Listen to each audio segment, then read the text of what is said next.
Welcome to the Man Up God's Way podcast, a show that dives into the real, raw, and relevant issues for men and their faith, life, and community. Now, your host, Jody Burkeen. All right, guys, here we are again on another Monday night on Man Up Monday podcast, and I am your host, Jody Burkeen. I'm excited to be here tonight. I've got a special guest that I'll introduce here in just a second, but man, we are moving and grooving. The podcast is blowing up the charts, and we thank you all for taking the opportunity to listen to us. If you can, if you would, share this on your feed. Let everybody know about Man Up Podcast, Man Up Monday Podcast, and Man Up God's Way, and take an opportunity just to share this, whether you're on Facebook or YouTube. Make sure that you subscribe to our channels as well so you can catch these every Monday night. And we are praying about doing a Thursday, Theological Thursday. I think that's what I'm going to call it. How's that sound? Does that sound good? All right. I got my co-host, Ben Neely, in the background here today. How you doing, Ben? Doing good. I'm glad good you're here, you. dude. Glad to be here. Good. Man, you're looking good. Trying. You lost a ton of weight, dude. I'm proud of you. I got 40 to go, though, so I'm not where I need to be. But yeah, but you got 40 off, right? Yeah. Holy cow, dude. You look good. It's getting warm enough now I can exercise, too, so that'll help. Okay. I was just doing fair weather exercise before. guy? Yeah, fair weather. Okay. Yeah. Okay. Yeah, I don't blame you. I'm just no exercise. That's my problem. I just don't like exercise. Well, good, man. You're looking good. I was looking at our very first podcast. I think I sent you the picture of you over there. Holy cow. You lost a ton of weight just since then. Yeah. It's been I think it's 27 pounds, and it was 16 pounds before that. So that's it's like awesome. 43 total. That's awesome. Congratulations. Fregosa, how you doing, brother? I'm doing good, man. I went to switch the camera. I'm on camera today. Oh, there you go. Yeah, exactly. You guys upgraded me, put Ben next to me. Say cheese. We're doing good. That's awesome. I'm classing up the back today. Yes, you are. Yeah, we got a special guest here, so we wanted to give her as much room as we possibly could. How's the album going? It's going good, man. I've been pushing hard for 2 weeks. Feeling like I'm bugging everybody online, just posting about it, but I love it, man. It's going good. So we're getting some traction, and I'm really gonna start hitting it hard here in the next month. Are you okay? So what's hitting hard? What are you talking about hitting hard? So unfortunately, it just takes a lot of money to market stuff, and so I have one of those trees in my backyard. Don't you have that? We're gonna have to get one. Yeah. So just some paid ads. I got to shoot a music video for it. That's gonna cost some money, and it's almost pointless doing a song without a music video nowadays. Okay. So, yeah. I want to play it. Here, hold on just 1 second. Let me give you another plug here. You got to listen to this song. This is good right here. So, guys, this is Fregosa, and the song is called Drunk. I get drunk to get less lonely. A little more sad. Oh, that's it. That's it. That's all I got. You gave me I got the wrong one there, but that's one of my. I appreciate the love. I jam that song all the time. I hope you're getting paid on the Spotify stuff. Oh man, Spotify's pretty rough. Oh, are they okay? Yeah, it's about a penny, half a penny a play or something like that. But you get the music out there, and I have got. This is actually one of the most encouraging things, and the reason why I write. I had a lady reach out to me and said, "Hey, I heard your song. It moved me. I needed to hear it to keep going." That's awesome, dude. Okay, perfect. That's that's the only reason I write. So let's go here. Even though it's hard to sleep, it's hard to dream, it's hard to breathe. I love that song. That is so good. I see me on the piano singing it. And I can't sing a lick, Waking in the morning, pressure feeling. All right, folks, that's Fregosa and his new song, Drunk. Go get it today. It's on all the channels that you can possibly get it on. It's good stuff. Appreciate the love, brother. Man, I'm proud of you. That's good. Good to have you and be able to promote that stuff. What's up, Mr. Rusty? Doing good. I'm going to lean way over here. There you go. I guess I get in the picture. There you go. Glad you're here, man. Good. How are you? Good. I'm glad you're here, dude. Good.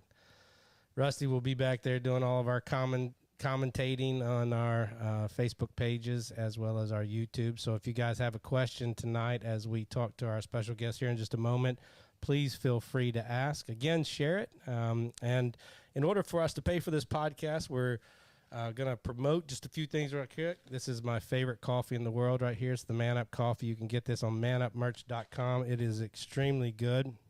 And got a mug here to go along with it, as well as this one right here. So make sure you get it, as well as some cool T-shirts and hats. So that's how we pay for this podcast. And you get to look cool while you're doing it, too. So I appreciate that.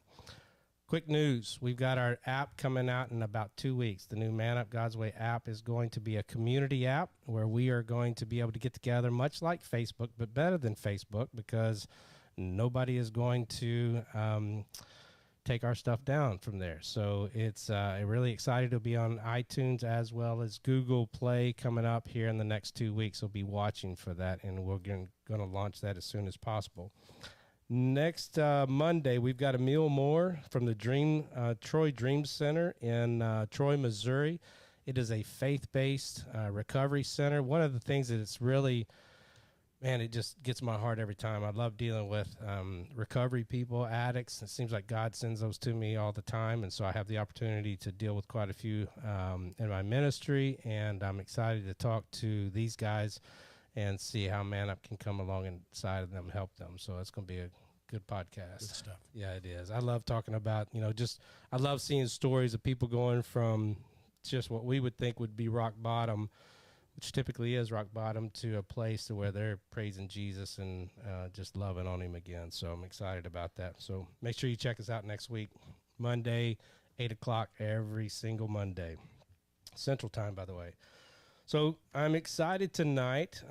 We have something special tonight. We have a special guest here, Jess Clark, who is here in the studios. Jess, how are you doing tonight? Oh, man, I'm doing good tonight. I'm doing good every night. I can't even lie. That's great. Life is good. That's great. I'm glad to hear that. So why this is so special is because Jess in our community is actually running for the school board, the Rockwood School Board. As a matter of fact, the vote is tomorrow. Oh. So you've done all your campaigning, correct? I have. Okay. I have. This is the last stop for me. This is the last stop? This is it. Okay, Yeah, so we're gonna make it good. We want all of our folks in the St. Louis area to make sure that you share this podcast and the live feed right now, so people can hear her story. We're going to talk a lot about her story, what her passion is, why she wanted to get into, I guess we call it politics, the politics of the school system, maybe. Yeah. As much as we don't like the fact that it is politics, it is. Unfortunately, it is. I wish it was just educating our children, but unfortunately, it's become a political stance as well, correct? Correct. Okay, Yeah. so I'm really excited about that. We've got a couple of people that we're really pushing for. Not only you, but Izzy. Are you guys running against each other, or no, you guys okay? We are not. We are hand in hand. We're hoping to fill the 2 seats. There are 2 seats this year, and there are 5 people on the ballot. So just a reminder, we are number 3 and 4 on the ballot, and that's what we want to vote for. All right. So tomorrow's vote in the Rockwood School District in the St. Louis area is 3 and 4. Jess Clark and Izzy, and what's her last name? Izzy Emick. Izzy Emick, okay. Some folks that we want on the school board. And we're going to talk about why we need this kind of voice on the school board here in just a minute. But, Jess, I've got some friends who just love you to death. Miss Lindsay, who is your biggest cheerleader, I think, out in the community right now, loves you to death. Matter of fact, I saw her today, and she just ranted and raved about you again, and couldn't wait till we got you on here. But what I want to hear first is really your story. I've read a little bit on the website. I heard some from Lindsay, and I'm very intrigued about where you came from to how you got here. Won't you start with the We're going to start young. Let's start. We're going to start young. Okay. So I grew up, born and raised in St. Louis, in the city, in West St. Louis, if anybody is familiar, like near Delmar and Kings Highway on a street called Cabany. I grew up with my great-grandparents. So I got to my great-grandparents' house when I was 6 weeks. My sister was 5. My brother was 3. Oh, my wow. great-grandparents were 67 and 77. Okay. Raising 3 kids under Holy 5. cow. My mother spent 17 years in prison. Okay. My father, 10 years in prison on and off. So that's how we ended up with my grandparents. And I actually recently just heard some more about the story. I recently found out that my father, that I call my father, who I talk to often, is not my father. I have a different dad than my siblings, and I actually was put up for adoption originally because my dad was an alcoholic and he was abusive to her. And so she didn't want me to be in that environment because, you know, it's like, I don't want you to suffer under the hand of a man that's not your father. Put me up for adoption. Okay. I had drugs in my system, so the adoption didn't go through. They didn't want me. Okay. So that's how I ended up with my grandparents, with my siblings. So is this how your mom and dad, the guy you call dad, is that how they ended up in prison? Was drugs? No. My mother ended up in prison. I think the initial charge was armed robbery. So she had a couple of armed robbery charges. And then, so she got to the prison in Kinloch. They were about to take her to wherever they were taking her. She ended up having sex with one of the security guards and escaping. Oh, wow. So she got more time for that. So she ended up with 17 years in the Chillicothe prisons. Okay. She got home about 9 years ago. Okay. She drunk herself to death about a year ago. No kidding. Yep. So we'll get into that story later because there's a whole story in there about forgiveness. Okay. About Amen. the journey of forgiving her. Right. And you know, the process of going through that and how much that freed me and how that kind of built me into who I am today. So growing up was interesting. My sister was 5. Okay. So she suffered more than any of us. And this is all in retrospect. Because growing up, she was physically abusive to us and my grandparents. She would, she would pull out knives. She would beat us up. I would go to school with black eyes. But she was also sexually abusive to me. Okay. Which I'm just now coming to grips with the fact that was incest. I was reading a book about trauma, and they were talking about incest. And you don't think about that as like, girl on girl. It's like, no, that's not, It was. And so, again, there was a forgiveness process with her because as a kid, it's like, I hate this girl. She's beating us up. She's doing all these strange things. This is weird. But then I had to step back and say, you were 5. Like, the amount of trauma, you had your parents taken away. You got put into this new environment. So she was abusive to us and the teachers at school. Like, she would go to school and beat up the teacher. So there was a lot of trauma growing up. The cops were always at our house. There was trauma for me that I didn't realize. I would go to school. Nobody knew my parents were in prison. I always had this thing about me of wanting to be different. I don't want to, I went to public school. Right. Everybody had trauma, and I didn't realize it. But it's like, I don't want anybody to know. And if your life is a mess, then we're not the same, and I don't want you to be near me. I had this, like, superiority complex as a kid. It was very strange. So I would make up these stories. Like my mother had this elaborate personality. I would talk about how she said certain words. We lived on a private street in the Central West End, which was not true. So I had this whole imaginary life. And, again, later on in life, I struggled with my identity because, again, I never accepted who I was because I didn't know who I was. Do you think that was your way of just, sweeping everything under the carpet? Yes, Yeah, that was when me. you look back at it now. That was me coping. That was me trying, that's not things that we talk about. And my grandmother hid a lot of things and she made, which I didn't realize again until later. She wanted everything to look perfect instead of actually dealing with the situations that we had. It's like, oh no, if we just sweep it under the rug and nobody sees it, then maybe it'll go away and nobody will know. Now, was your older sister, was she sexually abused too? More than likely. Yeah, More she's than never likely. said, okay. She never said, and I've never mentioned it to her that, because it came back as a memory, and I had to call a cousin that I remember being a part of it saying, do you remember that, or am I tripping? And she's like, no, that happened. Oh, wow. But I don't think she's ready to deal with that. You have to allow people. She has to live with that. She knows. I'm sure she has her own trauma that she's still dealing with, and for me to try to bring that up, for what reason? It won't help her. I've already dealt with it myself, and I love her the best way that I can because I understand that you were neglected for sure, probably molested. Who knows? But you are a product of your environment. You weren't born that way. You were created, and so again.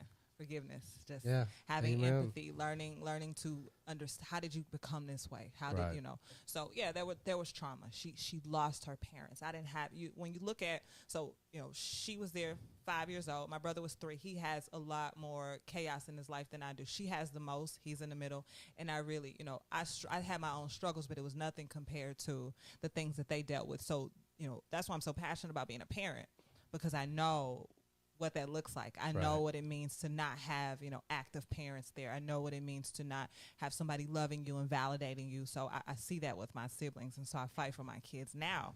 The trauma with my sister, that was one thing, but she was also very sexually active, so I was exposed to a lot, and so which created, misinformation in me. It's like, that's what you're supposed to do. Right. 15, pregnant by a 21-year-old man. Had no business doing that. But again, my grandfather he was a great man, the kindest man. He was, graduated from Howard University, taught in the public schools, but he was old. Like he was 77 when I was 6 weeks old. So as I was growing up, and I needed male validation. I needed my grandfather. I need somebody to be there. I didn't really have that. My grandmother was always there trying to, make sure he had a lot of health problems. So of course, when you don't get validated in the home, you go to the streets. Right. So that was me, 15, pregnant by this 21-year-old man, ended up getting an abortion. That's what my grandmother thought was the best thing to do. You can't raise this baby. I'm not going to help you. Your grandfather's dying. I'm trying to raise you. We're just not doing that. And I was in Lutheran school. Okay. So it was just crazy. And even thinking about Lutheran school, I was a member of a Lutheran church. I was babysitting. So I've been in church most of my life. My great grandmother raised me, but my grandmother also lived with us. Okay. She was big in the church. She was a church hopper. She went to whoever church was feeding her the most. Right. She didn't really. She was, So my relationship with church has always been strange, because I know she just went because it was a social club and she wanted to eat. And she would take us to these strange churches where they like screaming and throwing themselves on the floor. It was very traumatizing. I just didn't understand it. But we ended up going to a Lutheran church because my piano teacher was Lutheran.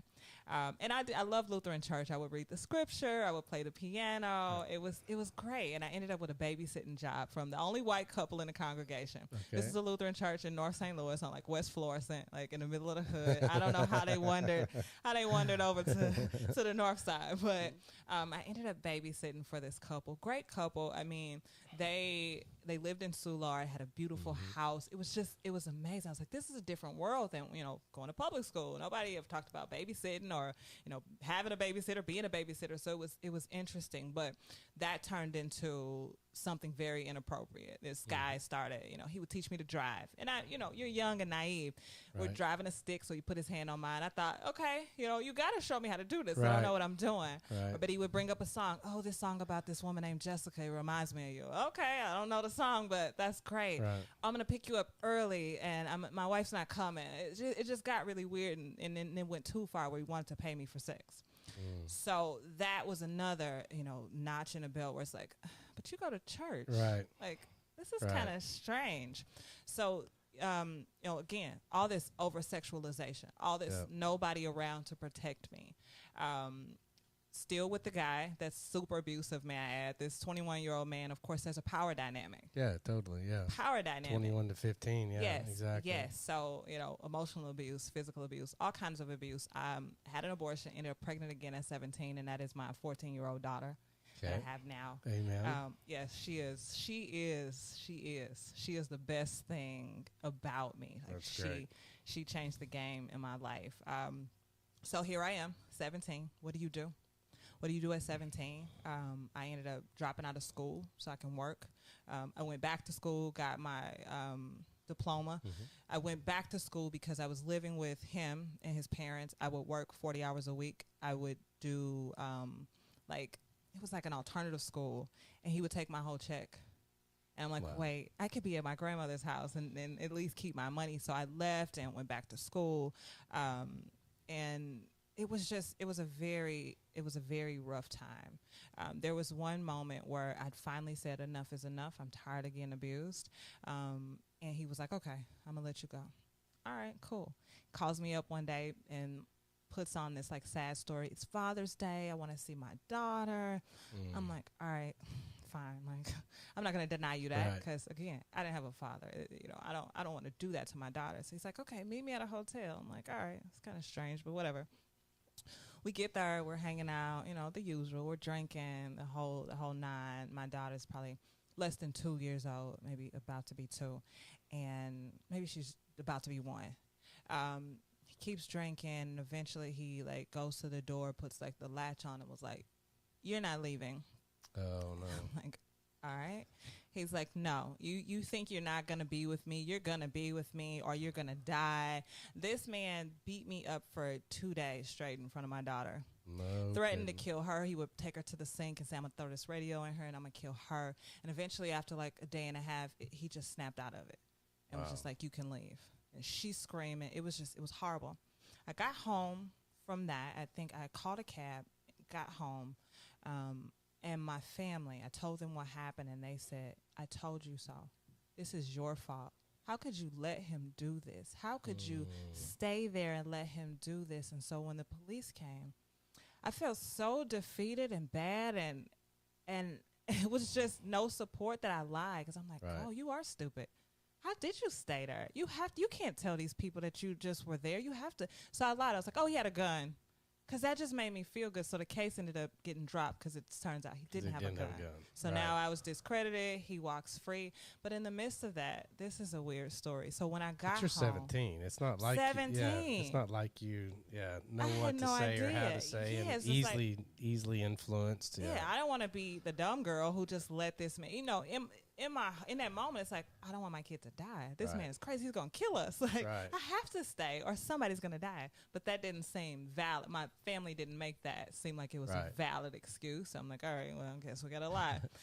But when I got home, it just so happened my mother was calling from prison, and my grandmother told her what happened. And I'm telling you, within 4 hours, there was some old, short, white guy at my door with 2 other white guys with him with guns. Like, you need to tell me where this guy is. Oh, you're kidding. No, I couldn't do that. I couldn't do it. This man had just done horrible things to me, and that was like the tip of the iceberg. He'd done way more Wow. stuff in between that, but there was something that wouldn't have let. He could have been gone just like that. He would. So had you had a relationship with your mom? My aunt used to take Between us that to time? see Okay, her so- every now and then. So your Yeah. relationship was between glass. Yes. Well, I mean, not really, not glass. When we go up there, we Oh, got you to got to see. see, Yeah, we okay, got to all right. see her. But it was really phone calls, and she would write letters. She would send us gifts. She, I didn't notice it when I was younger, but she would have people come over and drop us off money and toys, and she made sure we were good.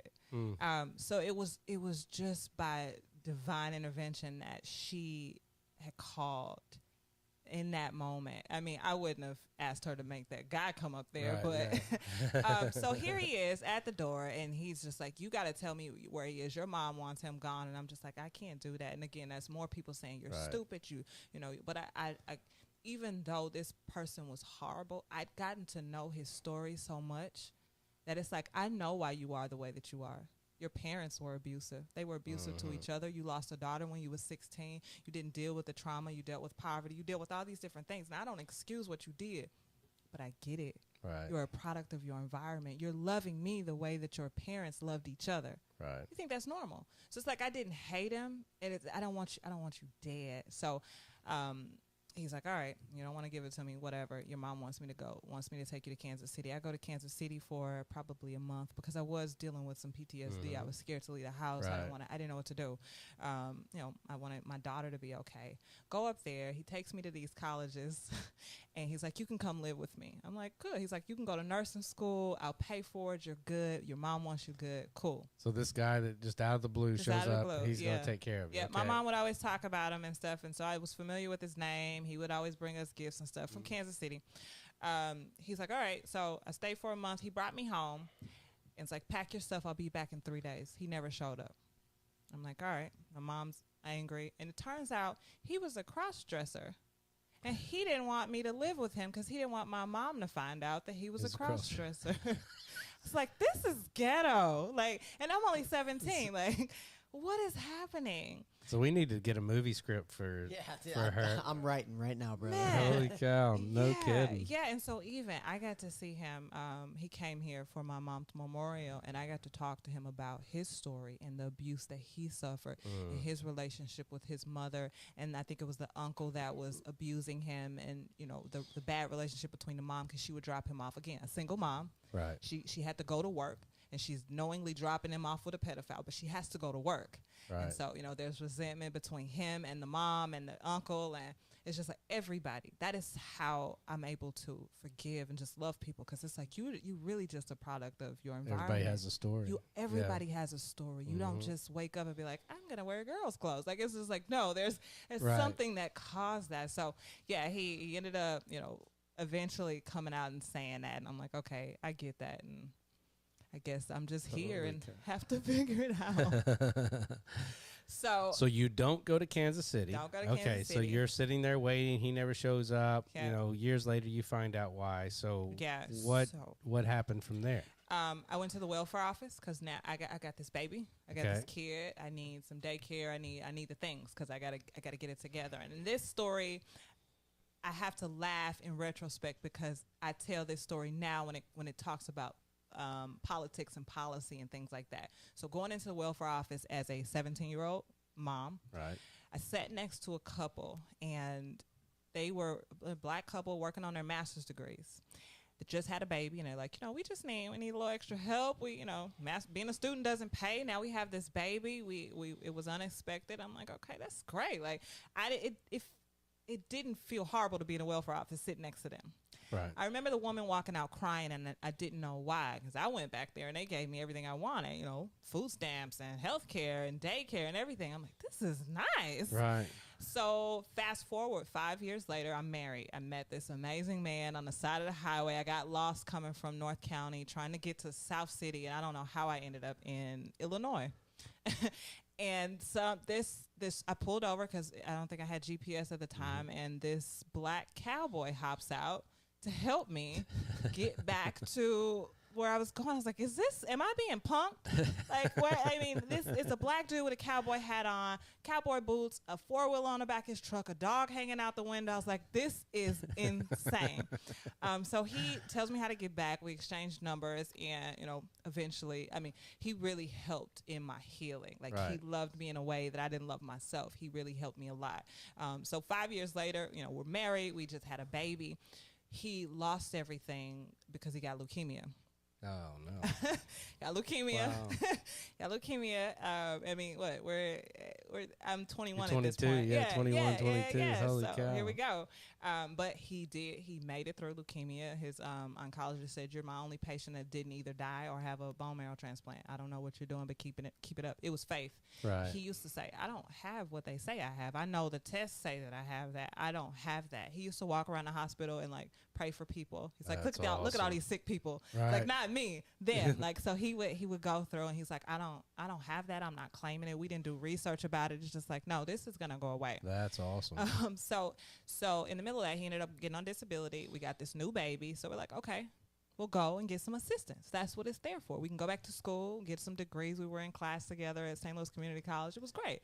We get there, and the lady is going through the numbers, and she's like, oh, you pay $800 for rent?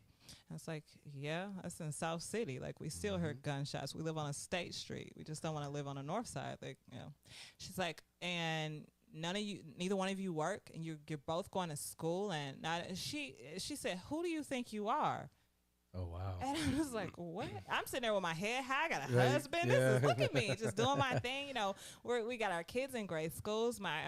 Both my daughters speak Mandarin. They're, fluent in Chinese. So we put them in a charter school so they can learn a second language. I'm like, these people are going to love me. They're going to give me everything I wanted. I think they gave us like $16 of food stamps. Like, they didn't want to give us daycare, anything, nothing. So I'm like, wait a minute. This is not set up for me to win. Because when I was single, they gave me everything. Right. You guys are incentivizing bad behavior, irresponsibility. Yeah. Mm-hmm. But I was a crazy liberal Democrat. And I was like, this has to be the other side. This has to be the other side. Right. Because they're racist. I was drinking the Kool-Aid. I am a recovering liberal. You don't know. But, I was deep in it. That's just what you do. We never talked about policy. We never talked about politics or anything. When you vote Democrat, regardless of if it's helping or hurting. Yeah, you just do it. So we're originally from Kentucky, and my grandmother, granddad, everybody was a Democrat. They didn't care who was. Everybody was still thinking they were voting for Kennedy. That. Yeah. So there was always things that I thought were wrong. Right. My sister has been on Section 8 her entire life, hardly worked jobs, never really had to take care of my niece and nephew. She just kind of, did whatever she wanted to because the government was paying for it. So I knew that the system was flawed. So fast forward, my ex-husband and I ended up getting divorced, and I'm back to dating. I'm back. It was very ghetto. I do not recommend it. Okay. I don't recommend it. But I will say, it was necessary. The woman that I am today was because I left that marriage. My ex-husband was great. He really was. He was a sweetheart. He did lose, I think, pieces of himself with the cancer. He lost his motivation to work. He lost his motivation to do anything. He kind of just wanted to stay. He was so afraid. He was living in fear. Like, I don't want to do anything that takes me away from the kids. And I got it. Like, I empathize with that because, I've never been the actual patient. Right. So, I tried to love on him the best way that I could, but the kids still needed. It was like the boat was sinking, and one of us had to jump off to go, save us. And so I had to leave to make sure that I was still, because lights were getting cut off, the bills weren't paid. I was riding the bi-state bus, dropping the kids off at daycare, going to school, going to work. I was like, wait, this doesn't make sense because this man had potential. He could be, he was running a trucking company at one point. And I'm like, I see it, and you've lost it, and I want to help. I want to be there. Right. So going out into the dating world, it was ghetto. So I was attracting all these like worthless men.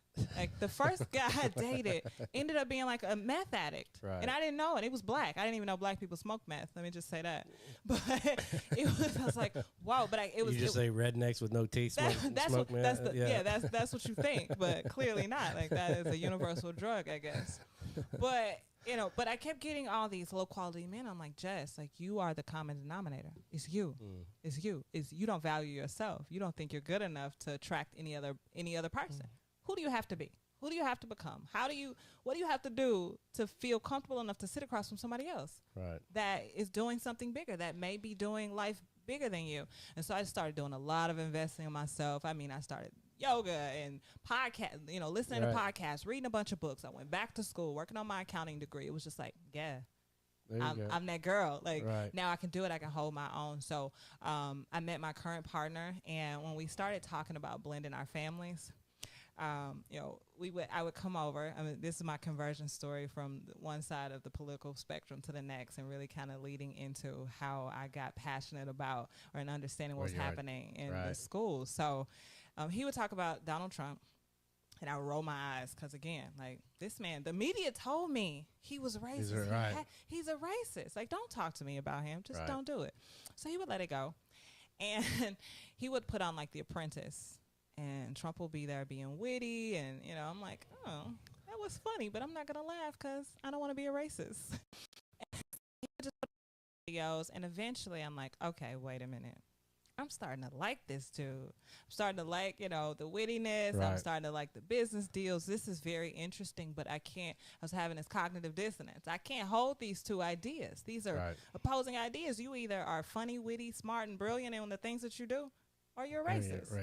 So I'm like, all right, Jess, you gotta choose. So I'm like, all right, let me play with the idea that he's not. And so I started doing a bunch of research on, both sides of the spectrum, what both sides are saying. And I'm like, hold on. They just did a major smear campaign on this man. They took all these things out of context. Like when I started looking at the economy, I was like, I got the best job of my life during the Trump presidency. I didn't have a degree. I'm sitting up in Bank of America as an operations analyst in the Global Wealth and Investment Management Department. I don't know how that happened. So I'm like, okay, they're lying to me. Like they're not telling me the truth. Then I read Candace Owens' book, Blackout. She gave me the language I needed. She's like, oh, no, honey, all those policies you think that are hurting your community, that's from your people. They're doing that. And so that gave me the language. That opened my eyes, and I'm like, man, more people need to hear this. More people need to be active in politics. More people need to understand who's doing what and how the narrative is being played and how they're manipulating big communities of people just to get a vote, and how that's harming us, and how, playing a victim is not getting us anywhere. And so I'm just like, I got to tell everybody. Little did I know, everybody didn't want to hear that. Everybody didn't want to. I thought people were going to be like, oh, man, this is great. Right, exactly. Yeah. No. So as I started getting more into, the whole political spectrum. Kids were starting at Rockwood, and my neighbor sent me a email of an email that was leaked in the Rockwood School District talking about, you guys need to hide. Don't the parents are not, they're not happy with what we're teaching. Don't stop teaching it. Right. Just don't show them. Hide it. Yeah. It's like, whoa, if that was my child, and every time I walk past, she hit her phone, I'm taking that phone and I want to see what's in it because Right. you're hiding something for a reason. So that got me to digging in the district. And lo and behold, they're like, oh, yeah, critical race theory. I was like, what's that? That's interesting. Starting to understand what it was, I'm like, wait a minute. I got a blended family, blended by blood and blended by race. Right. What does dinner time look like? Do we sit, to my white daughters, you need to apologize to your black sisters because you might not have known it, but you are an oppressor. Right, exactly. You're oppressing them. So we have the same issue. I've got black kids, and we're trying to raise them in a way that lets them understand that there is a history where we screwed up royally, Yes. and there is still today some racism within our culture. But you're going to have to grow up past that to an extent where you are man and woman. They're twins, boy-girl twins, and where you're a man and a woman that is a man and a woman based on your character, not your color. Yes. And that critical race theory scared me to death because I've got a 19 and a 21-year-old that are white kids, and all four of my kids have been adopted, and so. That to me, I actually came to your presentation of the critical race theory that they had at the farm. I can't think of the name of the farm. What that was? Brookdale. Exactly, Brookdale. Yeah, Brookdale. And that started opening our eyes to what was really going on in the school system. And I think COVID helped us substantially because it opened up the school system via Zoom to the rest of the world. Like not just the Rockwood school system, but the school system around the United States. And parents were actually able to see what was going on in the schoolrooms. They were able to hear the teachers. They were able to see because most of the parents were doing the Zoom stuff because kids didn't know how to do that. No. And most adults didn't know how to do that. Right, So we're all struggling. it was a weird dichotomy in the world at that time when they shut everything down, and the next thing you know, you're schooling within your home, and you're hearing the indoctrination that's going on. Yes. And I remember that email that went out as well about hiding stuff. Like, who is a parent or who is a teacher to tell me as a parent and my kids especially to hide something from me? That's it. Like they don't have the authority to do that. No, we're not going to stand for it. No. So that especially Brent being new to the party, like you couldn't talk to me about politics at all 2 years ago. Like I don't want to hear about it. Right. But having it came at the right time. I was so fired up about everything. And then you put that on top, I'm like, y'all never gonna stop me now. Like I'm fired up. So again, it started going around the state with Missouri Prosper talking about critical race theory and how it shows up because they're hiding it. They're hiding it as diversity, equity, and inclusion. And they do it masterfully because nobody wants to fight against diversity, equity, and inclusion. It's like, oh, you're against diversity? What kind of monster are you? Right. You don't want to include people? You're a monster. Right. So they do it in a way to where it's hard to fight it, but when you dig deep enough, you see it's like, no, we gotta fight this. Why do you have your teachers doing professional development on whiteness? Right. And that's oppression not matrix? equality. That's actually not. It's racist. lowering somebody else to elevate somebody. That's Yes. not what the definition of equality is. No, but they don't Right. care about equality. Right. They want equity. They want everybody to end up at the same place, which you don't see that in any species on the planet. Right. That's unrealistic. You'll never see that. So it's just like, what are we doing? And we don't deal with the other issues. It's like the schools want to be the social workers. They want to be the parents. They want to be everything. You can't do that.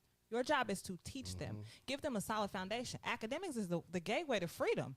You want to help the minority children? Make sure they can read. Right. Make sure they can do math. Make sure they can think critically. Not this crap that they're doing now. And the problem is, you're giving them a way out. Kids want an excuse anyway. That's just natural. It's like, oh yeah, I didn't do my homework because my dog ate it. So we have the same issue in the church with parents who will bring their children to Sunday school or youth group and expect the church, and you got to realize the church only has children if they came every Sunday or every week, that would be 52 hours. And they expect their children to learn to learn about Jesus, to learn about the Bible, to learn about how to be, live a great godly life, and yet they don't teach them at home.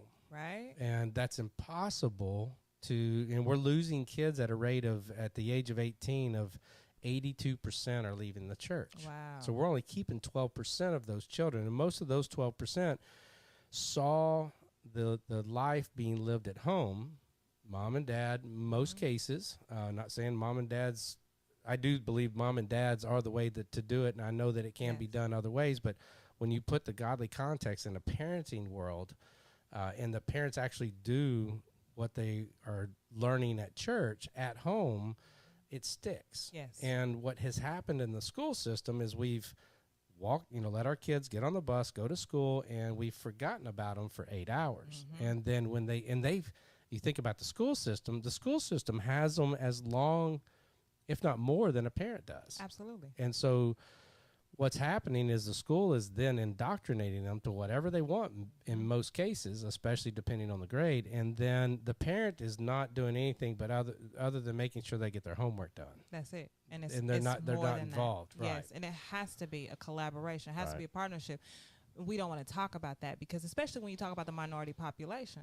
When you start digging into single parenthood, not having fathers in the home, when you start talking about the welfare state, when you start talking about culture, right, then all of a sudden you racist. Right, but exactly. I am the product of my environment. My sister is a product of her environment. We are products of our environment.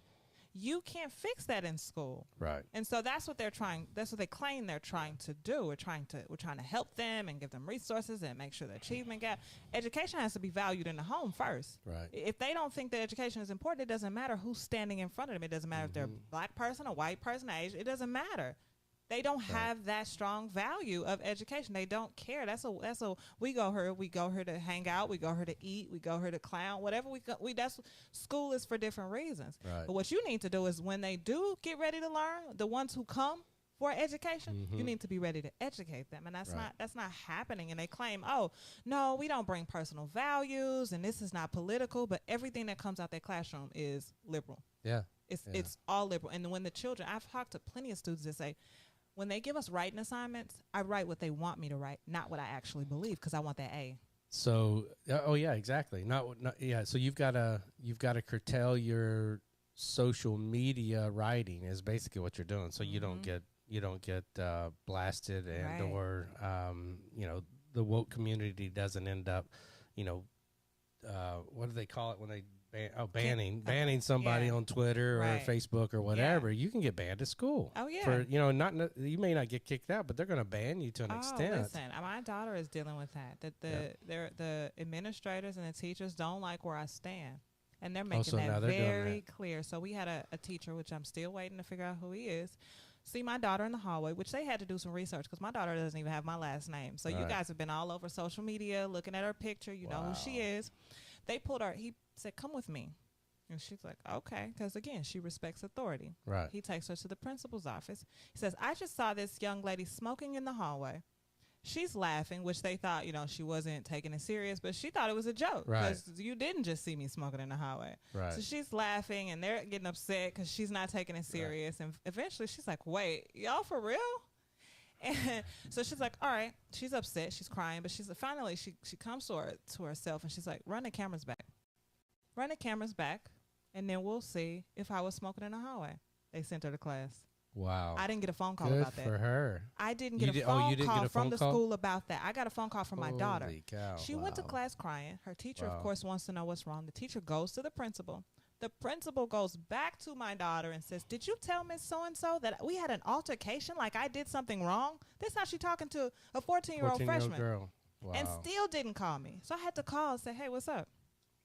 No kidding. Did y'all run back them tapes? Oh, it was inconclusive. So why didn't I get a phone call? Because I thought we had handled it. No, you don't handle anything with the 14-year-old. Yeah, exactly. She won't tell me who the teacher was because you knew. You knew the moment that he brought her there, that was a target. You got teachers that would say, oh, I know who your mom is. I know what she's about. See, I grew up in the day of spanking.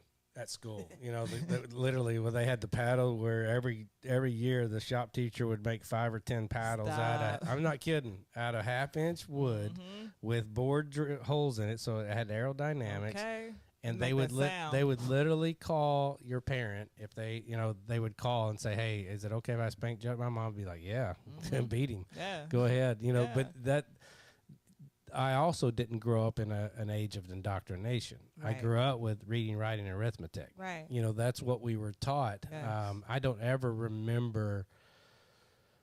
Man, I talk to my kids all the time. Like, I didn't even care about politics until I was well in my 40s. Yeah. Like, I didn't care who was Democrat, Republican. Like, I Right. didn't think of that kind of stuff because that's not the way that I was raised, and it definitely didn't happen at school. Right. And even when I was in college, it wasn't like that. Like, I don't understand why all of a sudden, I do understand. I'm not stupid. I mean, I know why the indoctrination started happening, but it was like, you know, kids in my grade, you know, where I grew up, you know, they carried shotguns in the back window to school. You know, Yeah. nobody ever thought about shooting anybody at school. Right.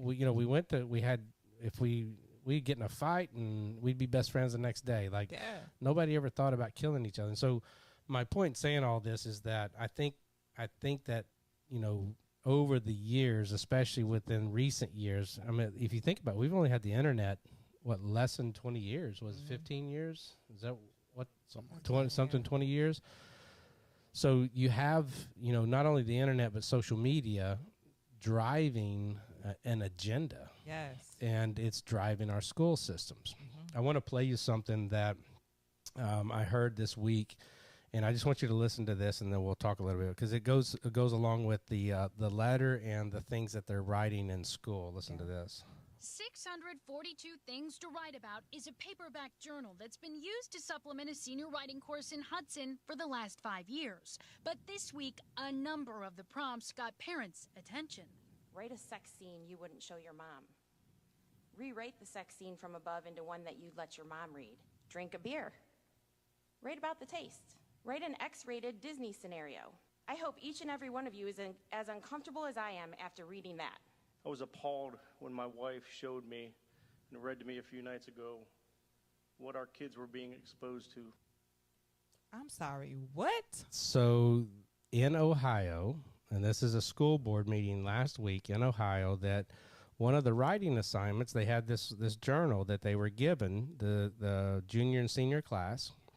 They were asked to write a sexualized Disney story, a time that they had a sexual encounter, about drinking, you know, what it felt like, tastes like, and then it goes on to say, and I didn't put that in here, but it goes on to ask, have you ever thought about dying? And if you have, what does it look like? And so this is to 16, 17, 18-year-old kids that are, and this is a debate going on in front of the school board. That's disgusting. It is. Shook, man. Yeah. I mean, Yeah. any teacher that would ask that needs to go to prison. Yeah. Any teacher that is encouraging that needs to go to prison. Yeah. That is child pornography. Exactly. That is pedophilia. No matter how you package it, Right. It is government funded pedophilia. Mm-hmm. So here's the rebuttal from the mayor of the town. So he comes in a little bit later, and here's what he says. Come to my attention that your educators are distributing essentially what is child pornography. So I'm going to give you a simple choice. You either choose to resign from this Board of Education, or you will be charged. Thank you. That gave me chills. So- That gave me chills. Yes. Stood up. Yeah. So Yes. you finally had somebody stand up, and what we're seeing, and this is just one instance. You know, it went all the way back to when they were telling people they were going to call the FBI for parents who came in and protested and said something, and they gave a number, and it goes back to the letter that actually came out in the Rockwood School District. That it's appalling to think that they would hide something from the parents. Yeah. that they would be teaching something or having them write something or having them do something that they would have to hide from their parents. Exactly. Why? Yeah. You have to explain that. You have to be held accountable. That's why I love to see all the parents standing up now and pushing back. You have to answer these questions. Why are we doing this? Right. What is the relevance? How does this equate to academic excellence? How does this even equate to equity that you're talking about? It doesn't. It's demoralization. You're breaking down a family. Don't tell your parents that your parents don't know what they're talking about. They're not. No. That makes me want to fight. I would go listen.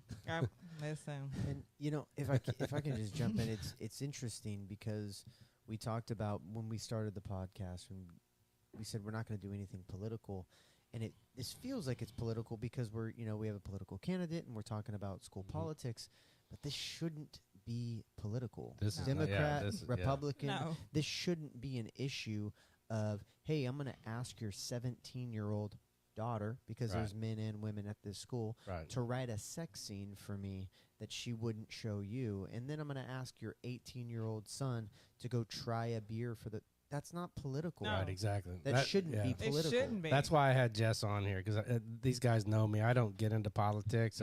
Jesus rules everything in my life, and he's coming back, and I don't have to worry about Democrat or Republican. But very true. What does bother me is the immorality that's being placed within the school system that goes against every fiber of my being. And even if I weren't a Christian, even if I didn't believe in Jesus Christ, and I used to be an atheist, and as an atheist, I still didn't think it was all right for this kind of stuff to be done in a school system. True. Like, I don't see how anybody over the age of 18 years old could even think that this was okay. Right. But when you think about the flesh, when you think about being human, there are certain things that feel good. Right. And when you're saying, oh, this is normal, when you're telling them to lean into it versus being disciplined, it's hard to be disciplined. Right. You're giving them the easy way out. Right. That's what it's about. It's about weakening people. We have no strength. We have no discipline. We have no morals. We have no direction. It's a free-for-all. And that feels good temporarily. Right. But we know what that's going to do. Yeah, we always say sin is fun for a season. That's right. That's right. And then eventually it takes over and usually takes you further than you wanted to go, keeps you longer than you wanted to stay, and costs you more than you wanted to pay. So very true. Very true. So they know that. They are preying on young children who are in the stage of learning how to be disciplined, learning how to find themselves, learning how to have a moral compass. They're vulnerable. They're going through puberty. They already have all these hormones rolling. They're confused about who they are. They don't know their identity. And then when you put into the mix children that may be dealing with issues at home, they don't feel heard, they don't feel felt, and then you say, oh, that's okay, come over here, you can be a part of the LGBTQ community, we accept you. Oh, you don't know who you are? There are 90 different genders that I can tell. You can choose whichever one feels appropriate. They're manipulating, they're taking advantage of our children at their most vulnerable state.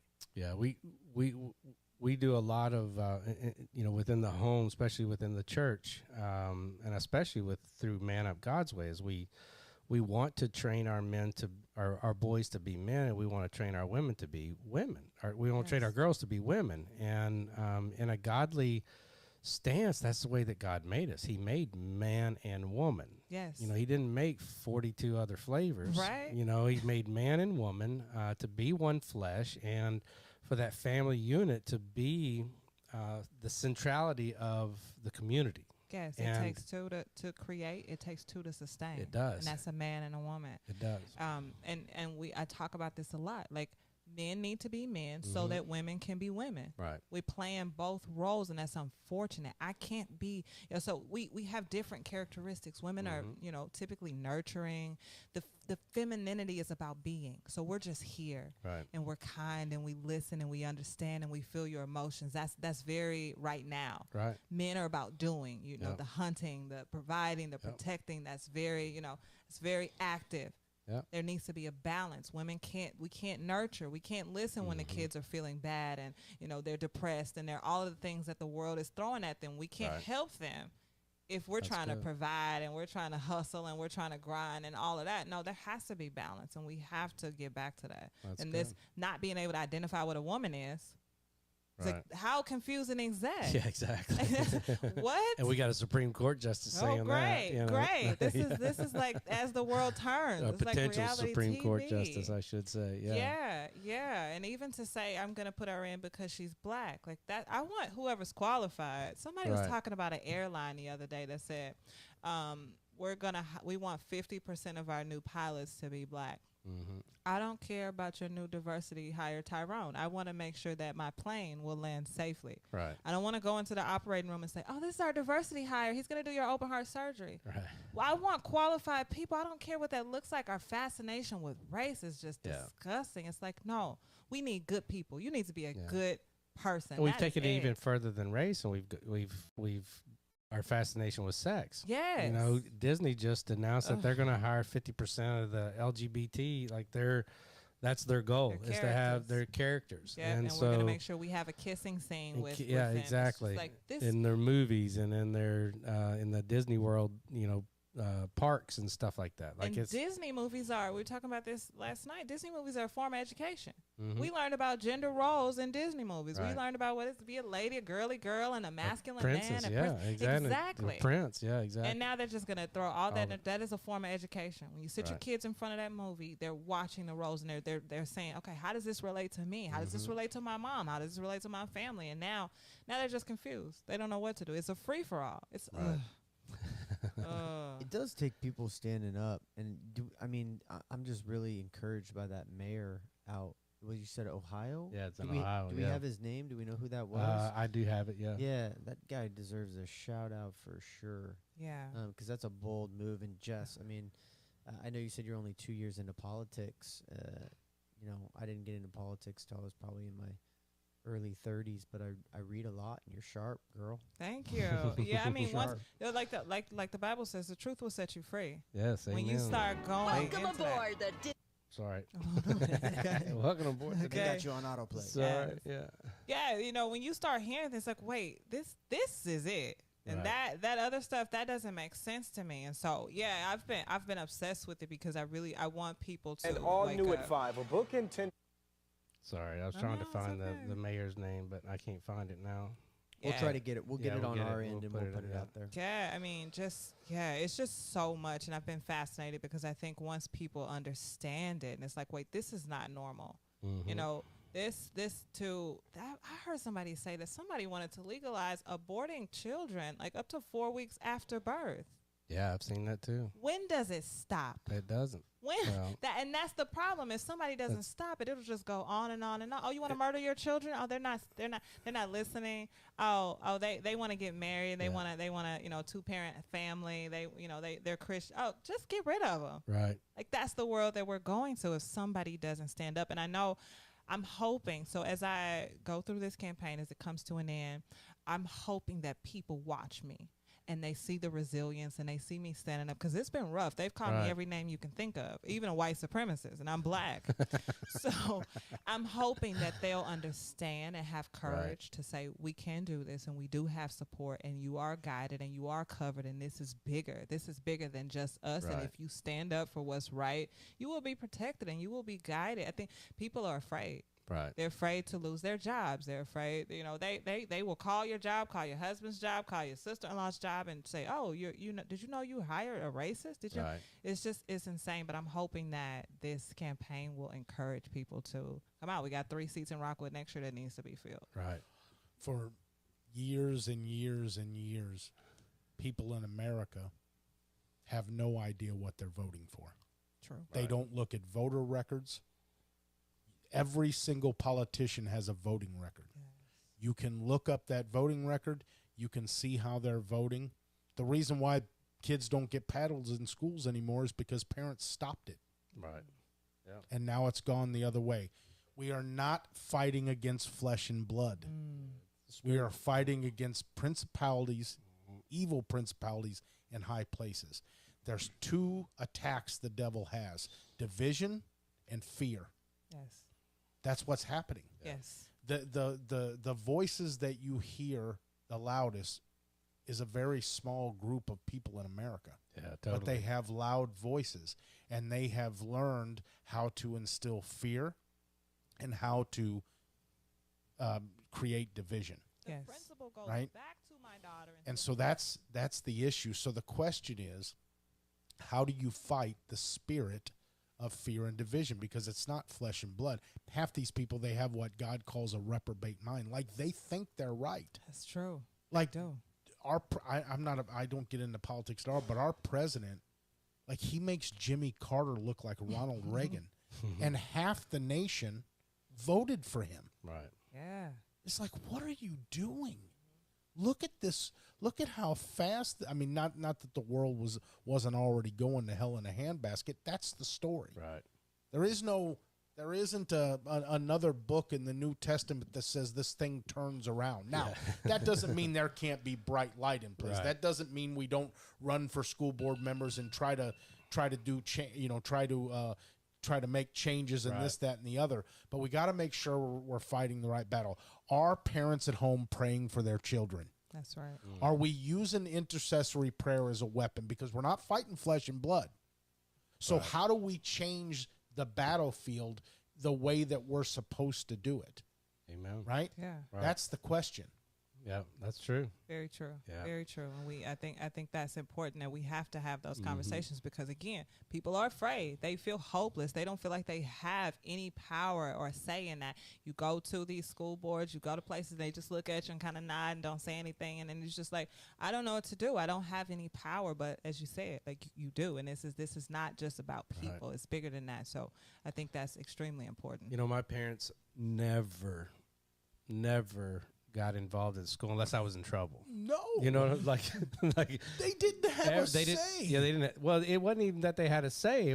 They didn't need to say anything. That's right. Like, they were doing what they were supposed to be doing. They were teaching us reading, writing, and arithmetic. You know, and it never became political. Yeah. Like I can remember. You know, and I'm not saying there's not some indoctrination there, but I still have great teachers that I know that, you know, were looking out for my best interest, even though I was an idiot most of the time. You know, that's not to say that, but my parents didn't have to get involved. Like, now I feel like I'm an older guy. I'm 53, and I've got 11-year-olds. You know, so I'm kind of I call it 1.0 and 2.0. So this is 2.0 in my life, and I feel like I've got to be involved with every little thing they do. And plus, they're African American in a predominantly white community. And we've had to have, you know, some pretty serious talks with not only our kids, but with the teachers. And it just feels like more and more we're having to get involved with the system itself, because it's just they're out of balance. They've gotten out of whack. And it's just like, just teach my kids how to read and to write and to add and subtract and multiply, and let me do the rest of it. That's it. Right. That was my whole campaign. It's like, back to the basics. Just basics. If these children can do just that, they can do anything. They can do anything at that point. Right. I mean, they don't even have to go to college. They can learn a skill on Google. They can learn a skill on YouTube and still become multimillionaire. Just teach them. Right. That is it. Just give them the foundation that they need to create the life that they want to, based on their own family values and not the ones that you're giving them. You're giving, you know, instead of just giving them the tools they need, you're giving them the path, and that's not your job. So, and you know, that all starts at home, right? So I didn't want to do this because I'm giving away some of my talk for the men's breakfast. Proverbs 22:6 or 7, somewhere around there, is the verse that says, "Train up your child in the way that he should go, and when he gets old, he will not depart." Right? Mm-hmm. That word "train," the verb in the Greek is gymnasig. It starts with GYM. It means to exercise and drill. Mm-hmm.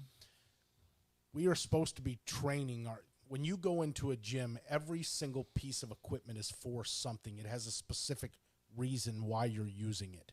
And it does this, this, and this. And we are not doing that with our children. We're bringing our children to church on Sunday. And then the rest of the time, we're these basically secular parents, right? We're not doing right. A lot of homes, both people are working full time. I can say that because I came from a home like that, where my parents made great money and they both worked. But there were things that I needed in my life that I didn't get, and it stunted my growth for years. Very true. If you're doing that at home, then you're training them to go out and be light. We're called to be light in the dark, not light in the light. True.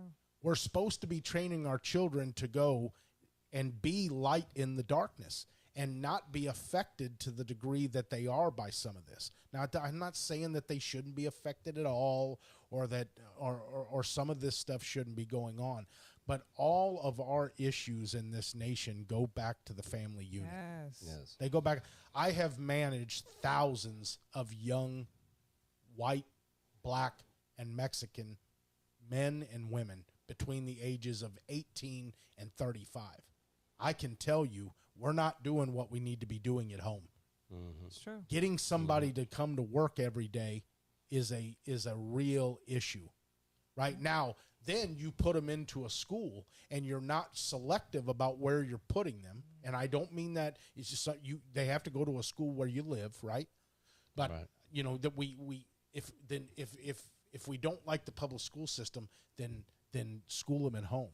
I tell Christian men all the time, be very careful what college you send your Christian kid to, because they are indoctrinating these children, you know. And if they don't go to that school with the right foundation, they've not been trained to the degree that God's not just saying, take them to church on Sunday, pray over your meal, and give them some decent advice. Right. The rod, you gotta live it out. The rod that we're sparing is the rod of wisdom and correction. Yes. That's good. I think one of the encouraging things that I do take away from this is something that Jess brought up is, you know, I have an enormous amount of student debt from going to school.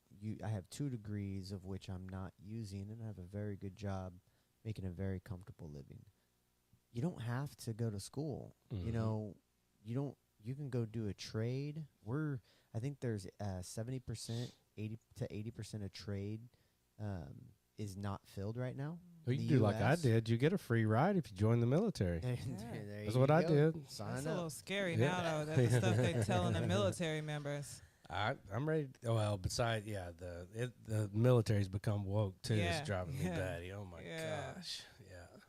But, yeah, you're right. I think that's where, you know, when we look at the overall picture, Ben's right. It is a spiritual battle. Yes. You know, and if the enemy, Satan, if he can divide the homes, which he's doing a really good job with that, because he's doing everything from, you know, relationships that are not meant to be together, and then he's dividing relationships that are together, godly relationships, because of infidelity and pornography and, you know, this media-driven world that is sexualizing everything that we do. He's going after our kids the exact same way. Yeah. My, at the time, 7-year-old kid at school was told to go check out some website. And at 7 years old, he got his first view of porn. And I've got porn blockers. Like, if I literally look at my phone, my laptop, anything that I have, I've got a porn blockers on there that would literally send an email to my elders and my wife.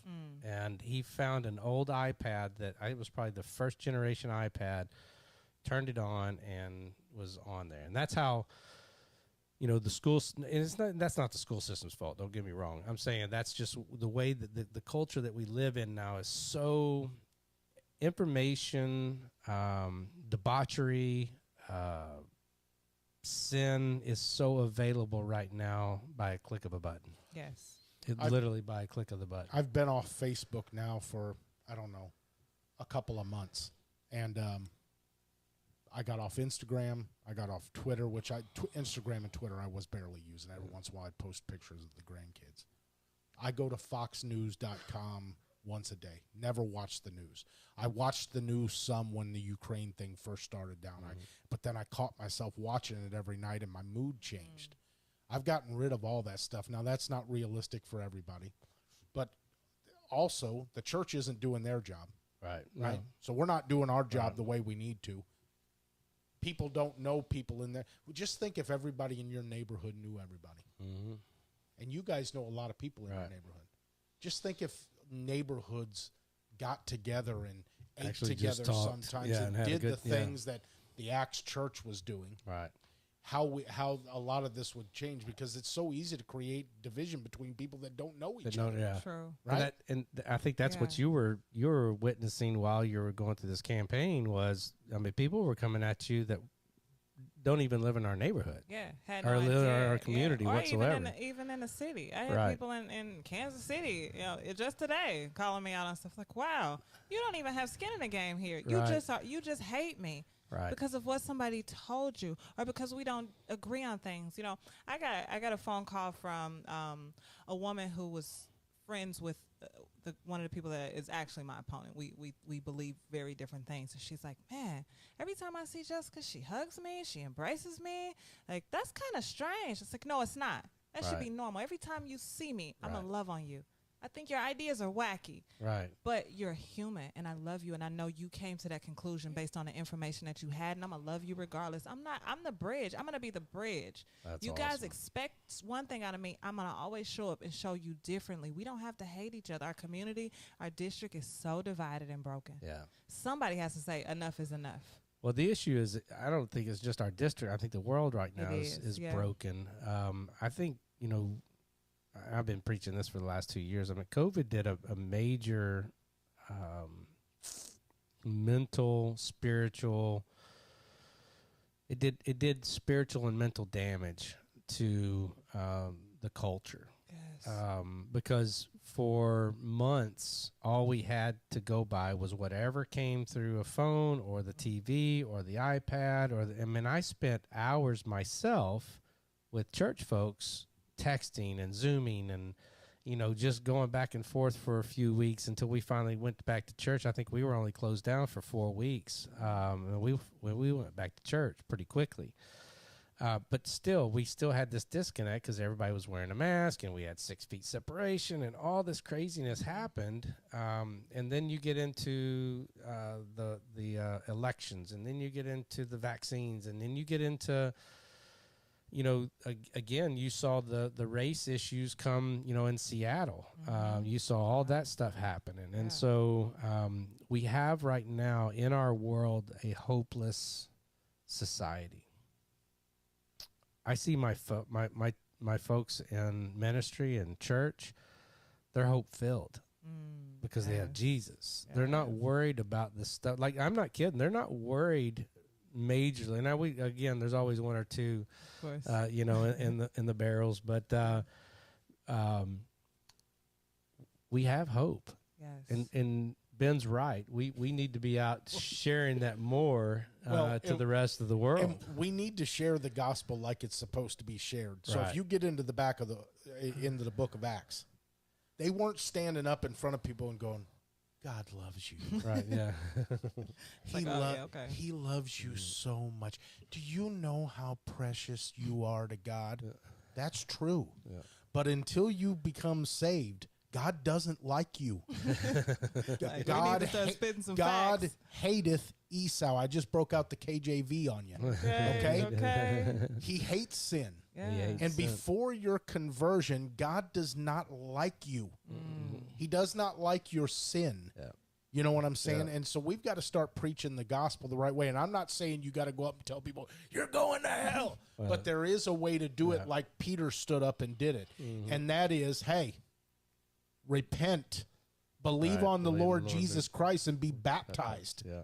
Right? And you will receive the Holy Spirit. That's the gospel. Amen. Yeah. That's the gospel in its truest form. Because one sounds like, "Oh, it doesn't matter what you do. That's you right. can do anything. Oh, he still loves you. Right. Oh, you just smoke crack in the bathroom. That's okay. That's right. And we just going to keep doing it. We're going to keep spreading a little Jesus on top of it. It's okay. The other one is like, no, you have to turn around. Yes. You physically have to turn around and start doing something different. Sometimes walk in a different direction. You're exactly right. Sometimes when I do announcements in the church, I say I start with something that pierces people's heart, and then I'll look at everybody and say, "Did I say welcome to Ignite Church?" Like, this isn't all rainbows and sunshine and unicorns. right? This is tough business being a Christian. Yes. And people need to understand that there is no do-over. Right. Right. You get one shot. Yeah. You know, I almost asked a question the other day. Anthony talked me out of it. I was going to stand up there and say, who stands between you and your grave? Right? Like, who stands between you and your grave? Jesus stands between you and your grave. Now, whether you believe that or not, you will deal with it one day. Because every knee will bow and 1 out of 1 dies. Okay. You know what I'm saying? And people need to start hearing. People need to start hearing that message. I mean, when we did pray for the Lou, we prayed for you and Izzy at every single school here and the administration board. We believe that God's going to put you guys into this position, and we did it because we want Christian folk in there that care about the children and that want to do right by the children. And like you said before, they're getting involved with all these things that a school shouldn't be involved in. Teach the kids. I never remember a teacher in my whole life talking to me about what I should or should not believe in, right? They taught me not to fight, to respect my parents, and to respect my students around me. That's it.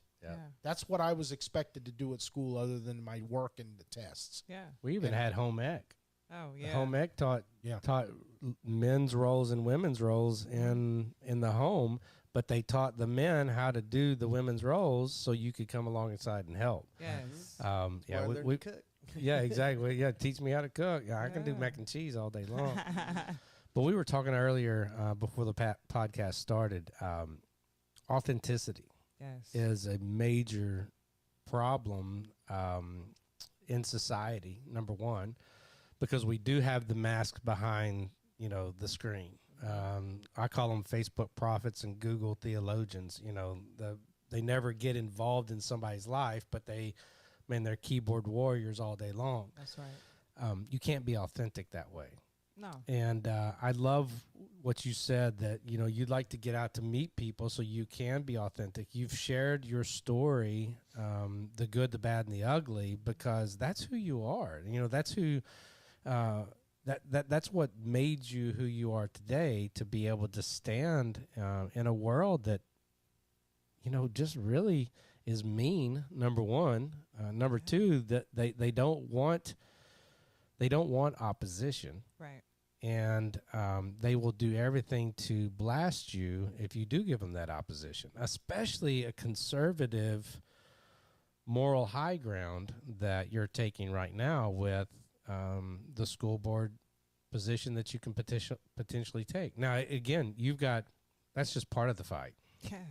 The fight to get in is going to be even greater, and I pray that both you and Izzy get in at the same time, because that'll be a huge help.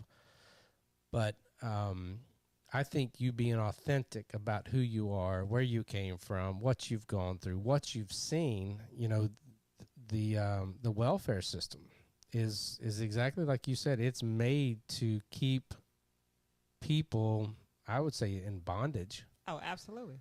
Absolutely. To the system that they don't step up, because it costs you to get married. Yes. And it costs you to have another baby.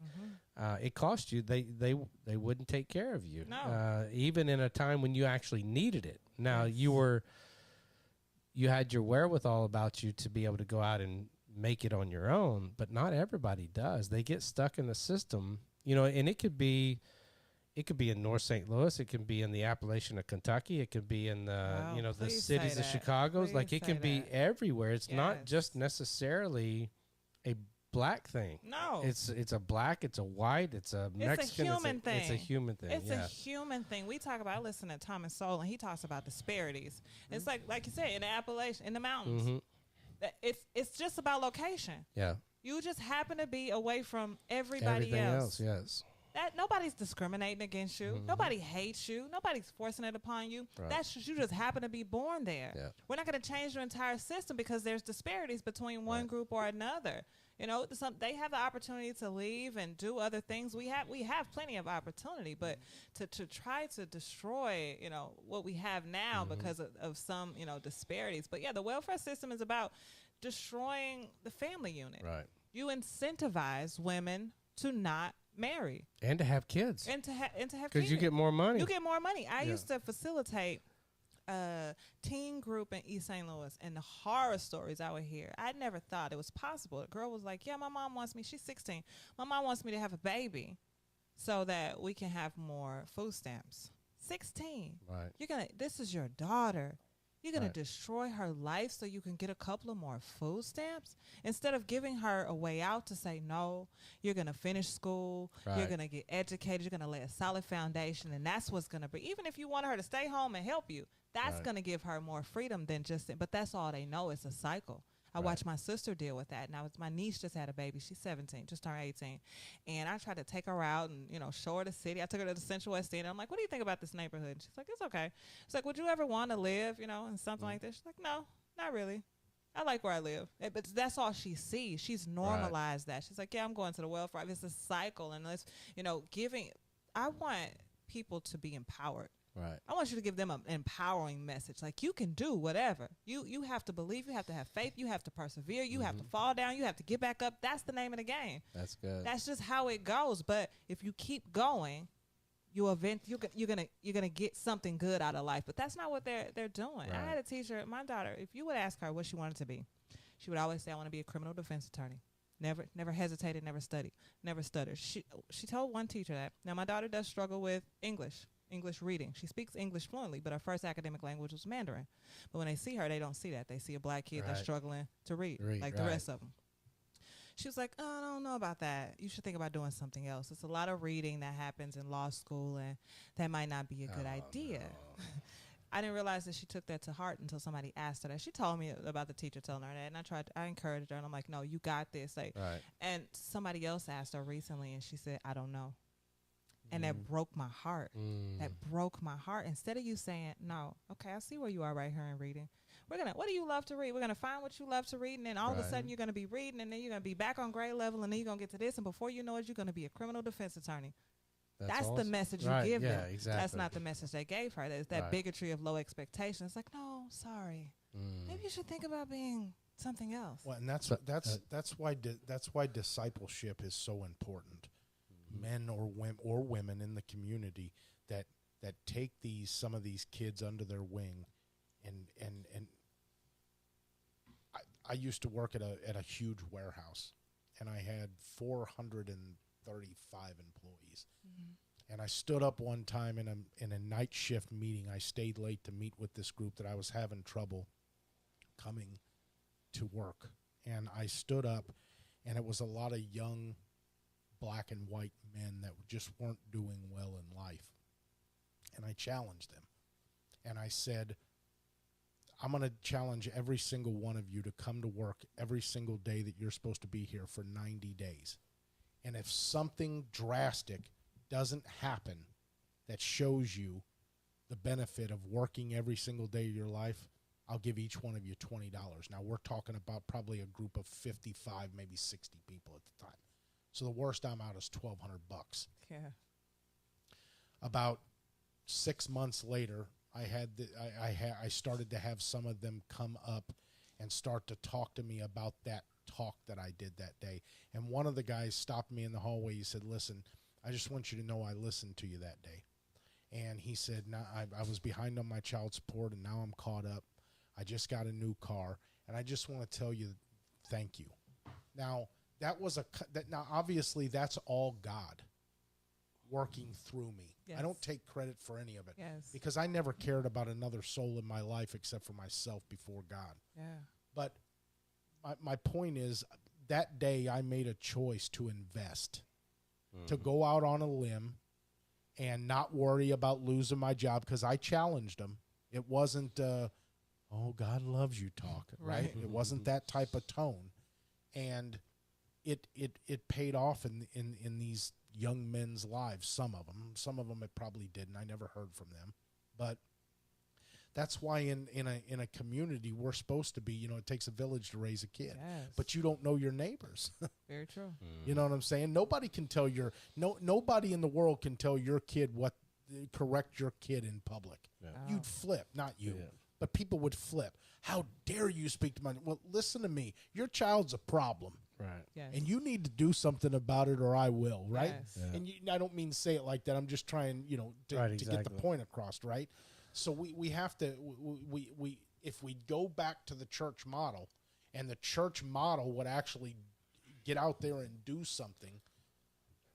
We've talked about it before. If the church was doing what it's supposed to be doing, there wouldn't need kids to be adopted. Right. That we wouldn't need the welfare system. Yeah. Because the church would be doing, instead of building huge buildings and spending thousands and thousands and thousands of dollars on concerts and this, that, and the other, we'd be doing other stuff with that money. Not that you don't have a church, not you don't have some of that in the church, but the excess in the church right now is crazy. But if you look at the church, the reasons we have hospitals are because of the church. The reason we have universities is because of the church. The reason that we did have an orphanage system, if you will, an orphan system, it was because of the church. And the problem was the church gave it over to the government, and now the government. And here's the issue with the school system.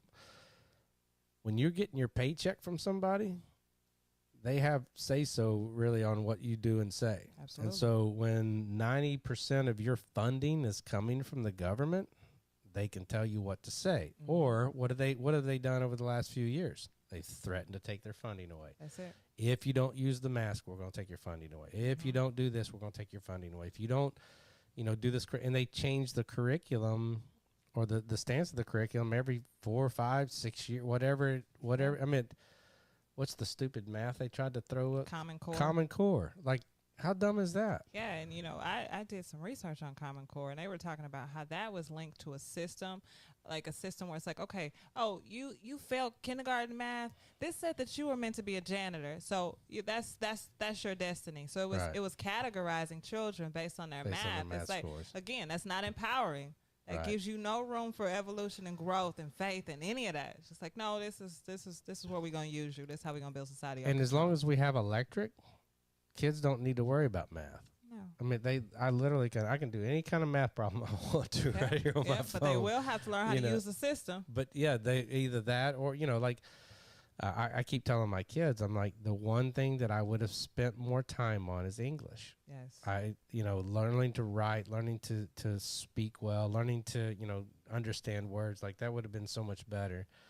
In the Bible, it talks about generational sins. And, kind of going back to the system, whether it be welfare or, the adoption system or whatever, and societal issues when we look at communities, whether it's North St. Louis or the Appalachian Mountains or, Chicago or Harlem or, wherever those normal communities that are struggling to get people out of the cycle, if you will. The Bible talks about generational sin, and that sin is passed on to generation after generation. And the point of the story is that there is a point where somebody can stand up and say, no more. Yes. I repent. I'm done. For me and my family, this is not going to happen anymore. And Ben was talking about praying for our kids. One of the things that we did early on is we've raised our kids with a bar, especially spiritually, that was really, really high. Like, they were pastors' kids. We wanted them, we homeschooled our first 2 kids. We're trying to reorganize with our second set of kids and trying to figure all that out again. But we've always had our bar extremely high for them, because when we do let them out of the house, when they do finally go, they're going to fall. The world's going to come after them. But that fall, if the bar's up here, their fall is only down here. Yeah. But if I don't give them some kind of bar, if I raise them way down here and they fall, I mean, that depth, that distance there is a lot greater than this distance up here. It might be the same drop, but because I didn't raise them with that kind of mentality to have a higher bar, and I think that's what society is doing, is it's creating a bar that's so low that it doesn't feel like anything. No, yeah, you don't feel the failure. You don't feel the falling down. You don't feel, you don't feel losing. Like we give out awards for just showing up. We don't feel anything. Right. It's just like, oh, this is normal. And as long as if I show up, I'm good. Like versus like the hard work and the standards. So we do have to get back to that. And that's, as parents, we set that in our actions, not only by the words we speak, but how we show up every day in our lives. Like you talk about generations and breaking that. Like that was me. Right. And we got to remind people that's not going to be easy. That's not an easy road. I got family that won't speak to me. Right. They don't like what I'm doing. They don't like what I'm saying. It doesn't fit their narrative. And I'm okay with that because my kids are watching me. Right. They watch everything I do, and I want them to do what I'm doing. Mm-hmm. I want them to follow because they do what I say sometimes. They always do what I do. I watch them. I remember when my daughter started talking, and she used to smack her lips, and it's like, ooh, that's horrible. And my husband was like, you do that. I was like, I don't. And I quickly stopped because I'm like, she's doing everything. She's doing everything you do. Everything that I do. In the Bible, it says, Paul tells the Corinthians to imitate me. He's telling them to, their example. They didn't get to see Jesus. Yeah. The closest thing they get to see to Jesus is Paul. And he says, imitate me. And I've told my children that, especially my boys. I tell them to imitate me. I'm going to be the closest thing to Jesus that you're going to see. I'm going to be fallible, though, where Jesus is infallible. He was perfect. He was sinless. But until you truly understand who Jesus is and understand what he is in you, I'm the closest thing that you have. And so I want you to imitate me. And Ben's right. We don't have enough people out there saying, imitate me. Let me show you the way. Let me challenge you to the way. Let me help you out of the way. And this is really convicting for me tonight. I don't know why, man. It's so just, John like, 5:19 says this. Then Jesus answered and said to them, most assuredly I say to you, the Son can do nothing of himself, but what he sees the Father do. Yeah. For whatever he does, the Son also does in like manner. Now, in the context, he's talking about him and the Father. Right. Spiritualize that a little. Take it to the man of the house, right? Yep. So a son that grows up with no father, they're running the streets. They're trying to figure out ways to get their manhood and to get that power that they're looking for that they don't know the right way. If your dad's lazy, you're going to grow up with lazy. I'm a person that my dad corrected me and he loved me. But there was never any wisdom behind the correction. Every piece of wisdom I've gotten in my life before God was by failure. That's how my wisdom grew all my life. Yeah. Now, that's not an excuse. I was an adult. I've been an adult for a long time. I'm 50 years old. But my point is, like you said, we are a product of what we come from unless something comes in and changes that. A great-grandparents, whatever it was, something comes in and changes that. For me in my life, it was Jesus and then men that poured into my life, that saw these things in my life that weren't good and were pouring into me and teaching me these things. There's so many sons that are like their dads, and there's so many daughters that are like their moms. And we want to blame it on everything sometimes but ourselves.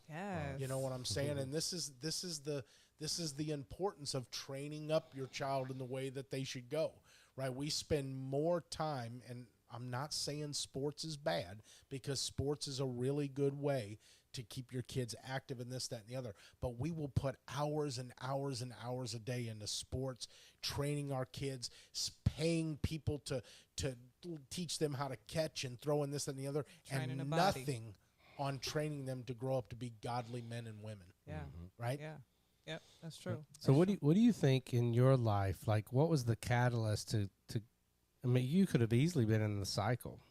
Like you there was a point in your time, I mean, at 15, 16, when you had your abortion, then 16 when you had your first child, and then, or 17, and then even those 20 years were rough. Yeah, like even the start, 17, a new kid, like I was in the street bad. And I think some of it was the environment because of the age.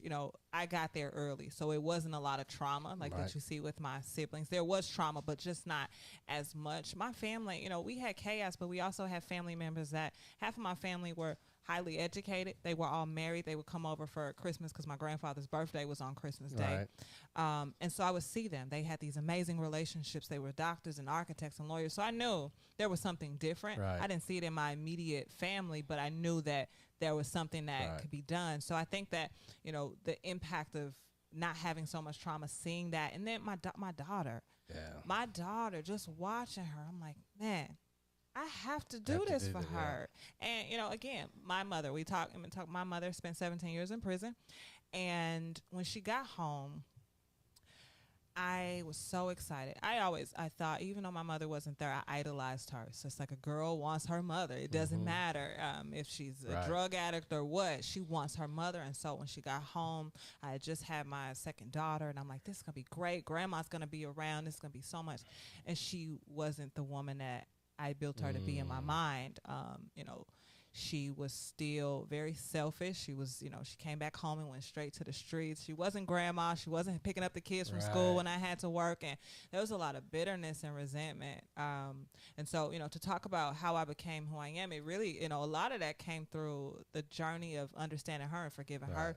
It started off as bitterness, like, I don't want to be like you. I'm going to do everything I can to not be like you. I'm going to be the mom that I needed for my girls. And so it was really coming from a place of bitterness. But then I realized that bitterness was eating me up, because I would avoid her phone calls. She would try to call, and I would talk about how you're the reason that I am the way that I am because you weren't around and I didn't have you. I was blaming her for everything. You know, if I couldn't go to work because my kids were sick, it's like, you should be here. Look at you. You're not, you know. So it was tearing me up.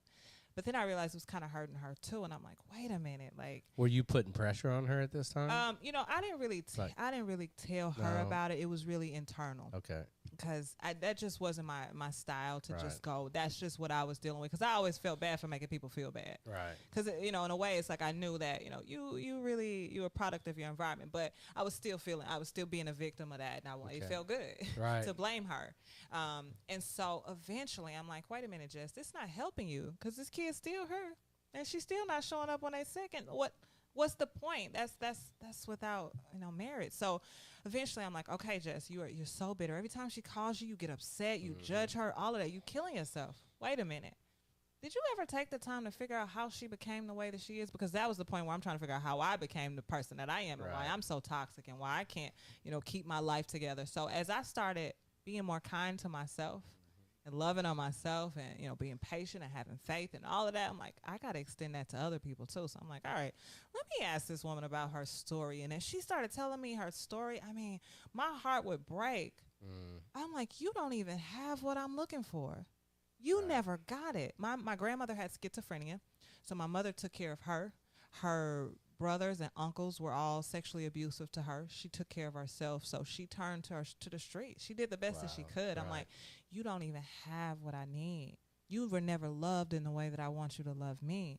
It's like going to a water fountain and expecting Cheerios to pop out and being mad every time they don't. It's like, why are you doing that? And so I got to hear her story and say, man, you did the best that you could. I think that's the problem with a lot of relationships, is that we're preconceived expectations. Like, we have this idea of what we want in the relationship, whether it be parental or, you know, your children or, you know, people at church or whatever. You have this preconceived ideas of what you think should be going on. And many times those people aren't even capable of giving you what you need. That's true. And that goes back to authenticity too. Creating enough space for people to just be whole. I want to know who you are inside and out. I mean, I may not choose you because you may not be a perfect fit, but I still respect me enough to let me choose. Because cool, I get it. We all are a product of our environment, but just come as you are. That's good. Please. There is always space for redemption. Come as you are. I can work with an honest person that says, these are my problems. Okay, let's figure out how we can fix that. But yeah, she, you know, it was just like, okay, I love you. I love you right where you are. I'm not going to keep holding you to this standard because you can't meet it. You don't have it. So at what point did you forgive her? This was a couple of years ago, maybe 3 or 4 years ago.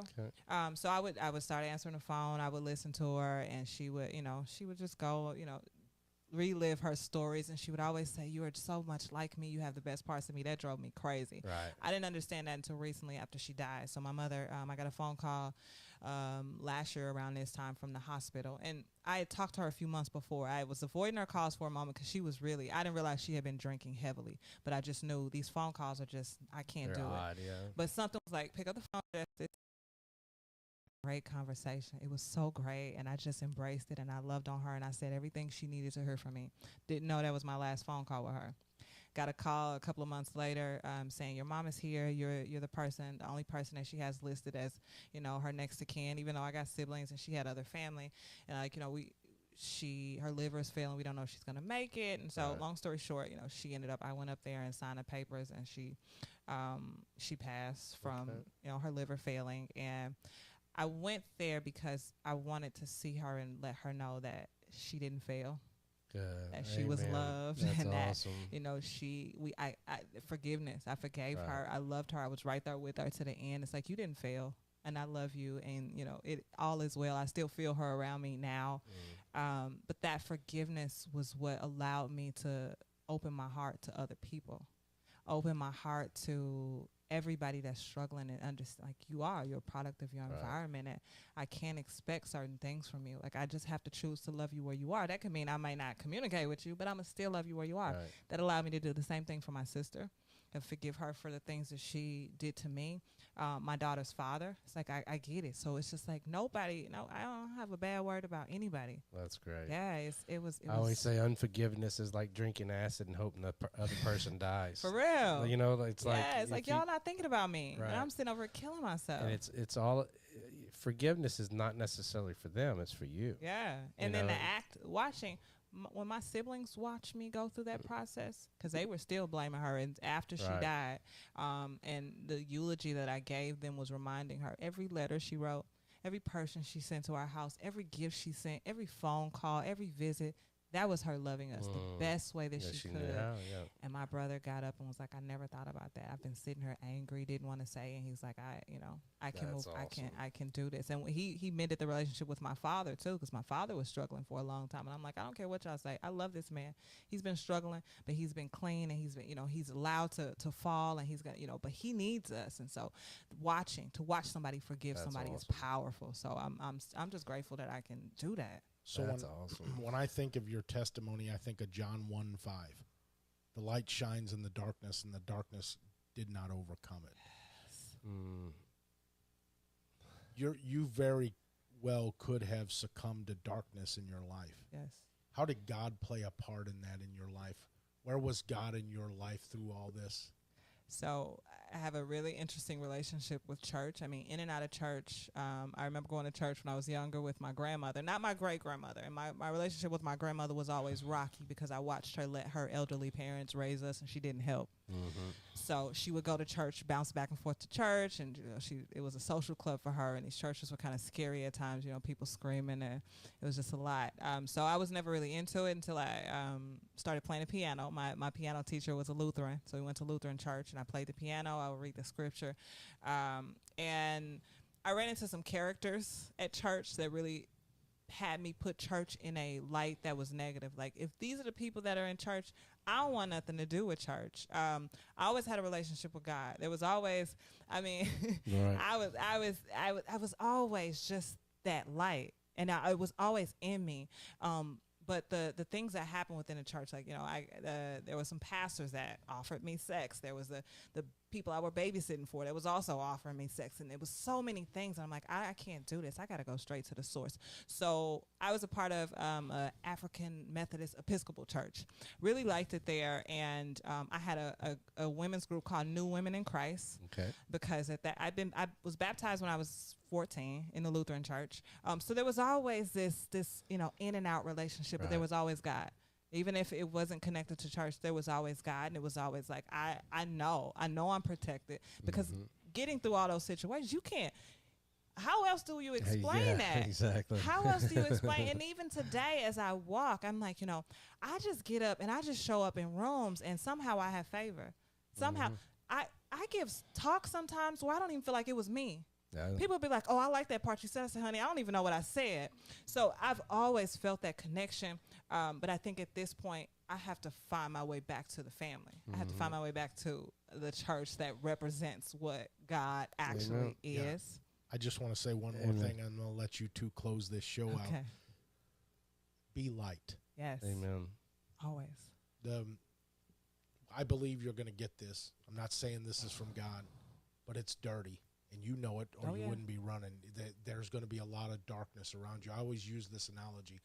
Most people, when they become a cop, they become a cop for good reasons, and they want to change the world. And the darkness changes them. Yes. Right? Don't let that happen. Be light. Yes. Right? Yes. Pray.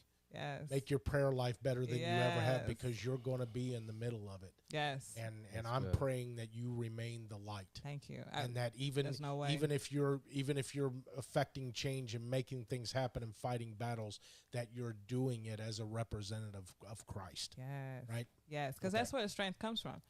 I don't have it in me to do what I do. Like, this is above me. The doors that have been open over the last year, I couldn't have done that. I mean, I said a prayer about school board, because at first I'm like, I can't do this. I had the radio show and all of that, and I'm like, I can't do it. I'm like, all right, which one you want me to do?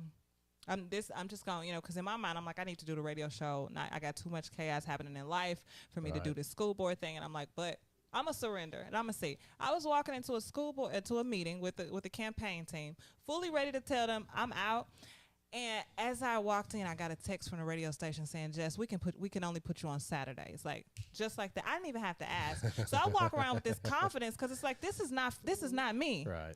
I'm just showing up. Like, That's awesome. whatever. So it's like, there's no losing. Like, the path is already laid. I just got to have faith and walk it. So I just keep showing up. That's great. Yeah. That's great. And keep sharing the Saul side of your testimony. We always talk about Saul had a Saul side, and then he met Christ and he became Paul. So your testimony is, this is who I was, this is what happened, and this is who I am now in Christ.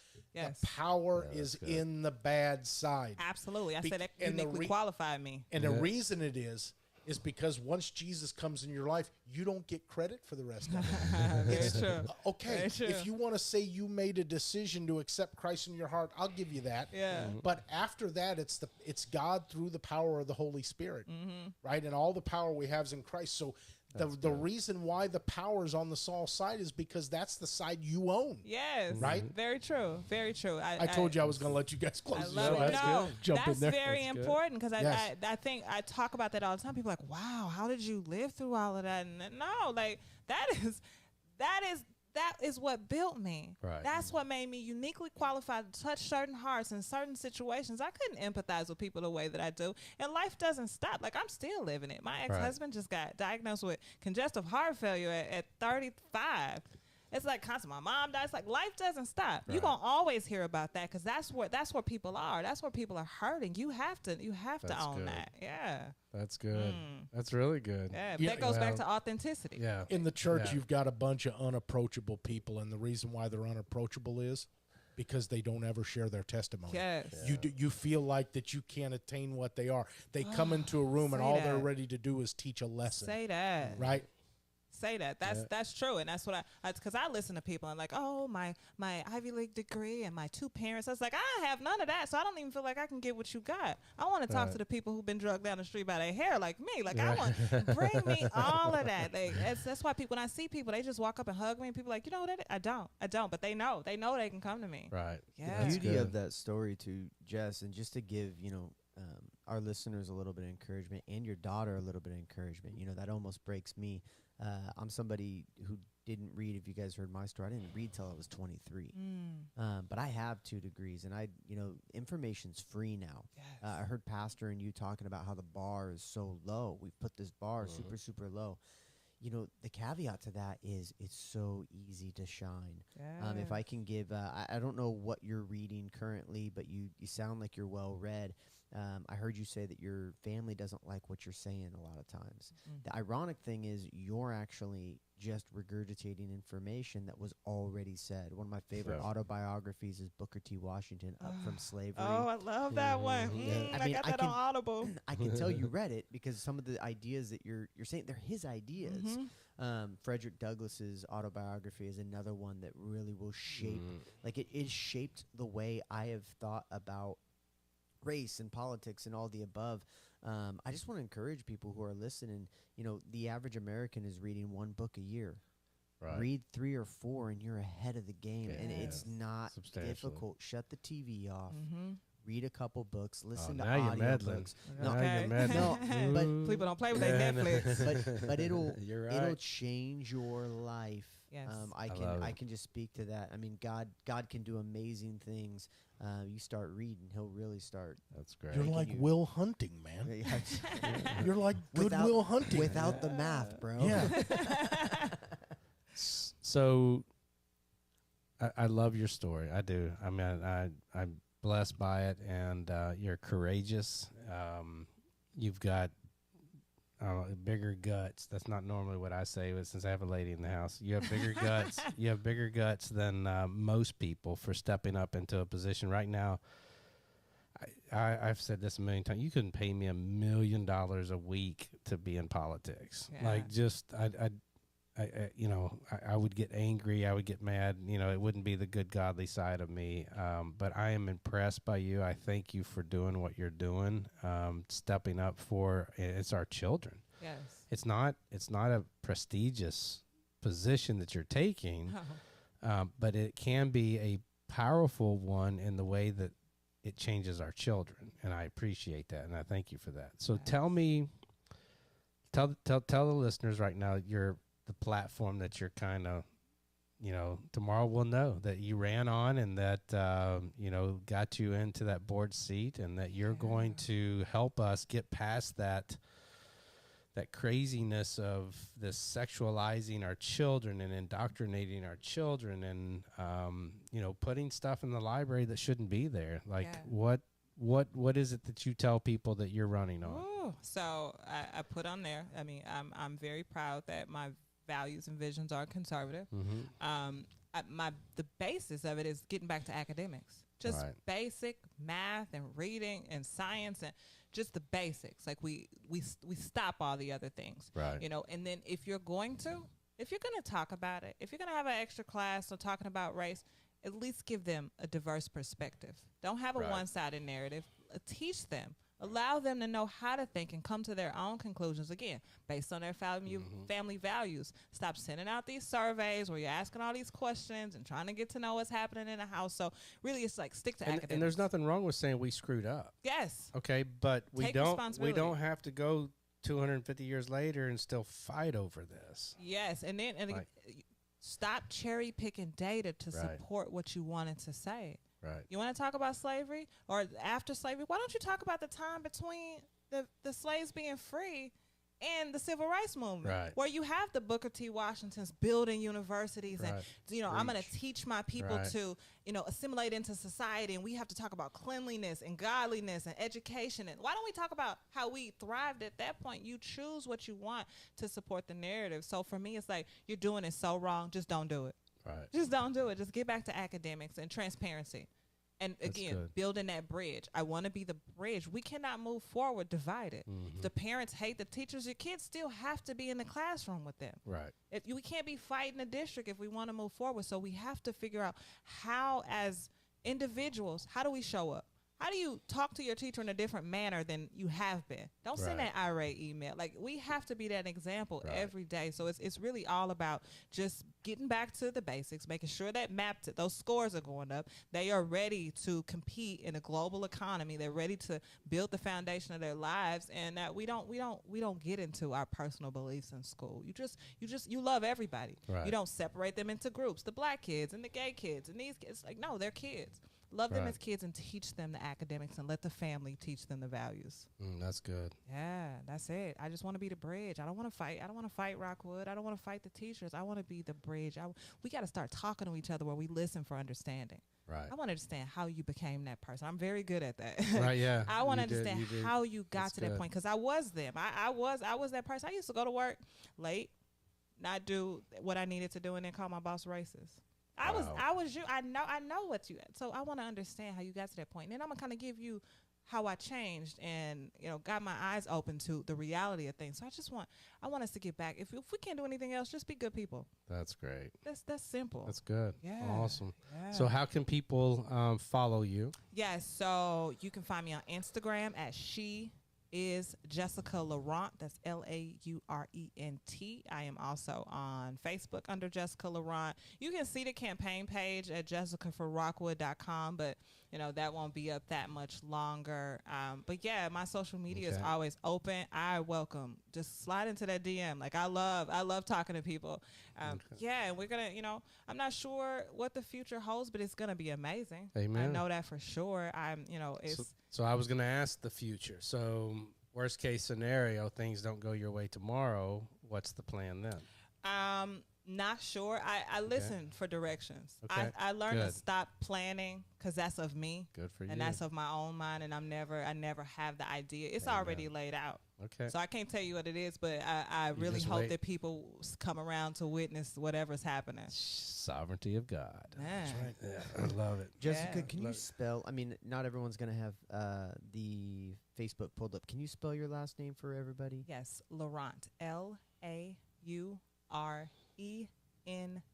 Beautiful, thank you. That's going to help out everybody listening on. And if So, you are looking for, me on the campaign, it is my legal name. Laurent is a brand, so you'll see that Jessica Clark Jessica Clark. on the ballot. Oh, Right, that's okay. a good. That's a good. Yeah, I was going to Yeah. say, we need to know that. Jessica Yeah. Clark or Yeah. Jess Clark, number 3 and 4. Is Yeah, that so what Izzy is you're- 3. Izzy Emick is number 3, and I am number 4. All right, so we've got Jessica and Izzy both running tomorrow in the Rockwood School District here in the St. Louis area, and we need your votes to help them get in and kind of just bring it back to civility. Yes. Yes. It's crazy. So, I want to thank you for joining us today. What time we got here, guys? About We got 5 minutes left. about 5 more minutes. Okay. Is there anything else that you would like that we didn't cover over the next 5 minutes? Yeah, I mean, I'm just enjoying my life. I'm enjoying being a mom. I got 2 podcasts. Okay. And a radio show. The one is the Jessica Laurent Show, which is about, diversifying the Black narrative. So, we typically move as a monolith. We talk the same. We have the same culture, anything. I remember being a kid and being called, I would say, oh, you talk white, because I spoke proper English. And so just saying, like, that's not white. Like, my sister would say, you eat white people food. I'm like, what? It's just food. So it's funny that you say that, because my little kids are, we first got them. They were 16 months old, and I'll never forget our first trip to Six Flags. It was maybe a week after we got them. And my daughter has the curliest hair in the world. Like, I'm talking, it is curly. Mm-hmm. Like, it is really curly. And we had no clue what to do. Like my sons, I just high and tight. Zip, Of zip, course. zip, I just take it high and Yeah. tight. We were asking every Black family that we could find. You were talking about culture differences That is and so things. funny. I was like, we were literally Excuse me? stop at Six Flags, and we'd see their little girls' hair in these beautiful braids and these beads all over it. And like, where did you get that done? And so that had happened a few times. Like we actually got on a website called Chocolate Hair with Vanilla Care is the name of That is so funny. is the name of the website. And so we're on this website and we're literally meeting people and who's your braid? And they'd say, oh, well, we Yeah. live down here and we live over here. And finally we met this young lady at Eureka Days one time. Nice. And she did hair. Mm-hmm. And so she's telling us all about it, and she does this. Well, a year went by, and all of a sudden, my wife recognizes her. She's the Amazon driver pulling up in our driveway. Wow. And she lives in downtown St. Louis. Well, ever since then, my daughter's probably 2 or 3 years old at the time. So since then, we have become friends with them, and she comes over all the time and does our daughter's hair. And, just to be able to, that wouldn't have happened if Right. if I didn't have Black kids. Yeah. And we do live in a relatively white, well, I shouldn't say relatively, it is a white community. Oh, yeah. And so we, without knowing it, and I'm a pastor of a church, like it's not something that we want to happen, but it just happens, this separation or this segregation, Right. if you will, of places, and it's not even necessarily people. Right. You know what I'm saying? Yeah. Like it's just It is.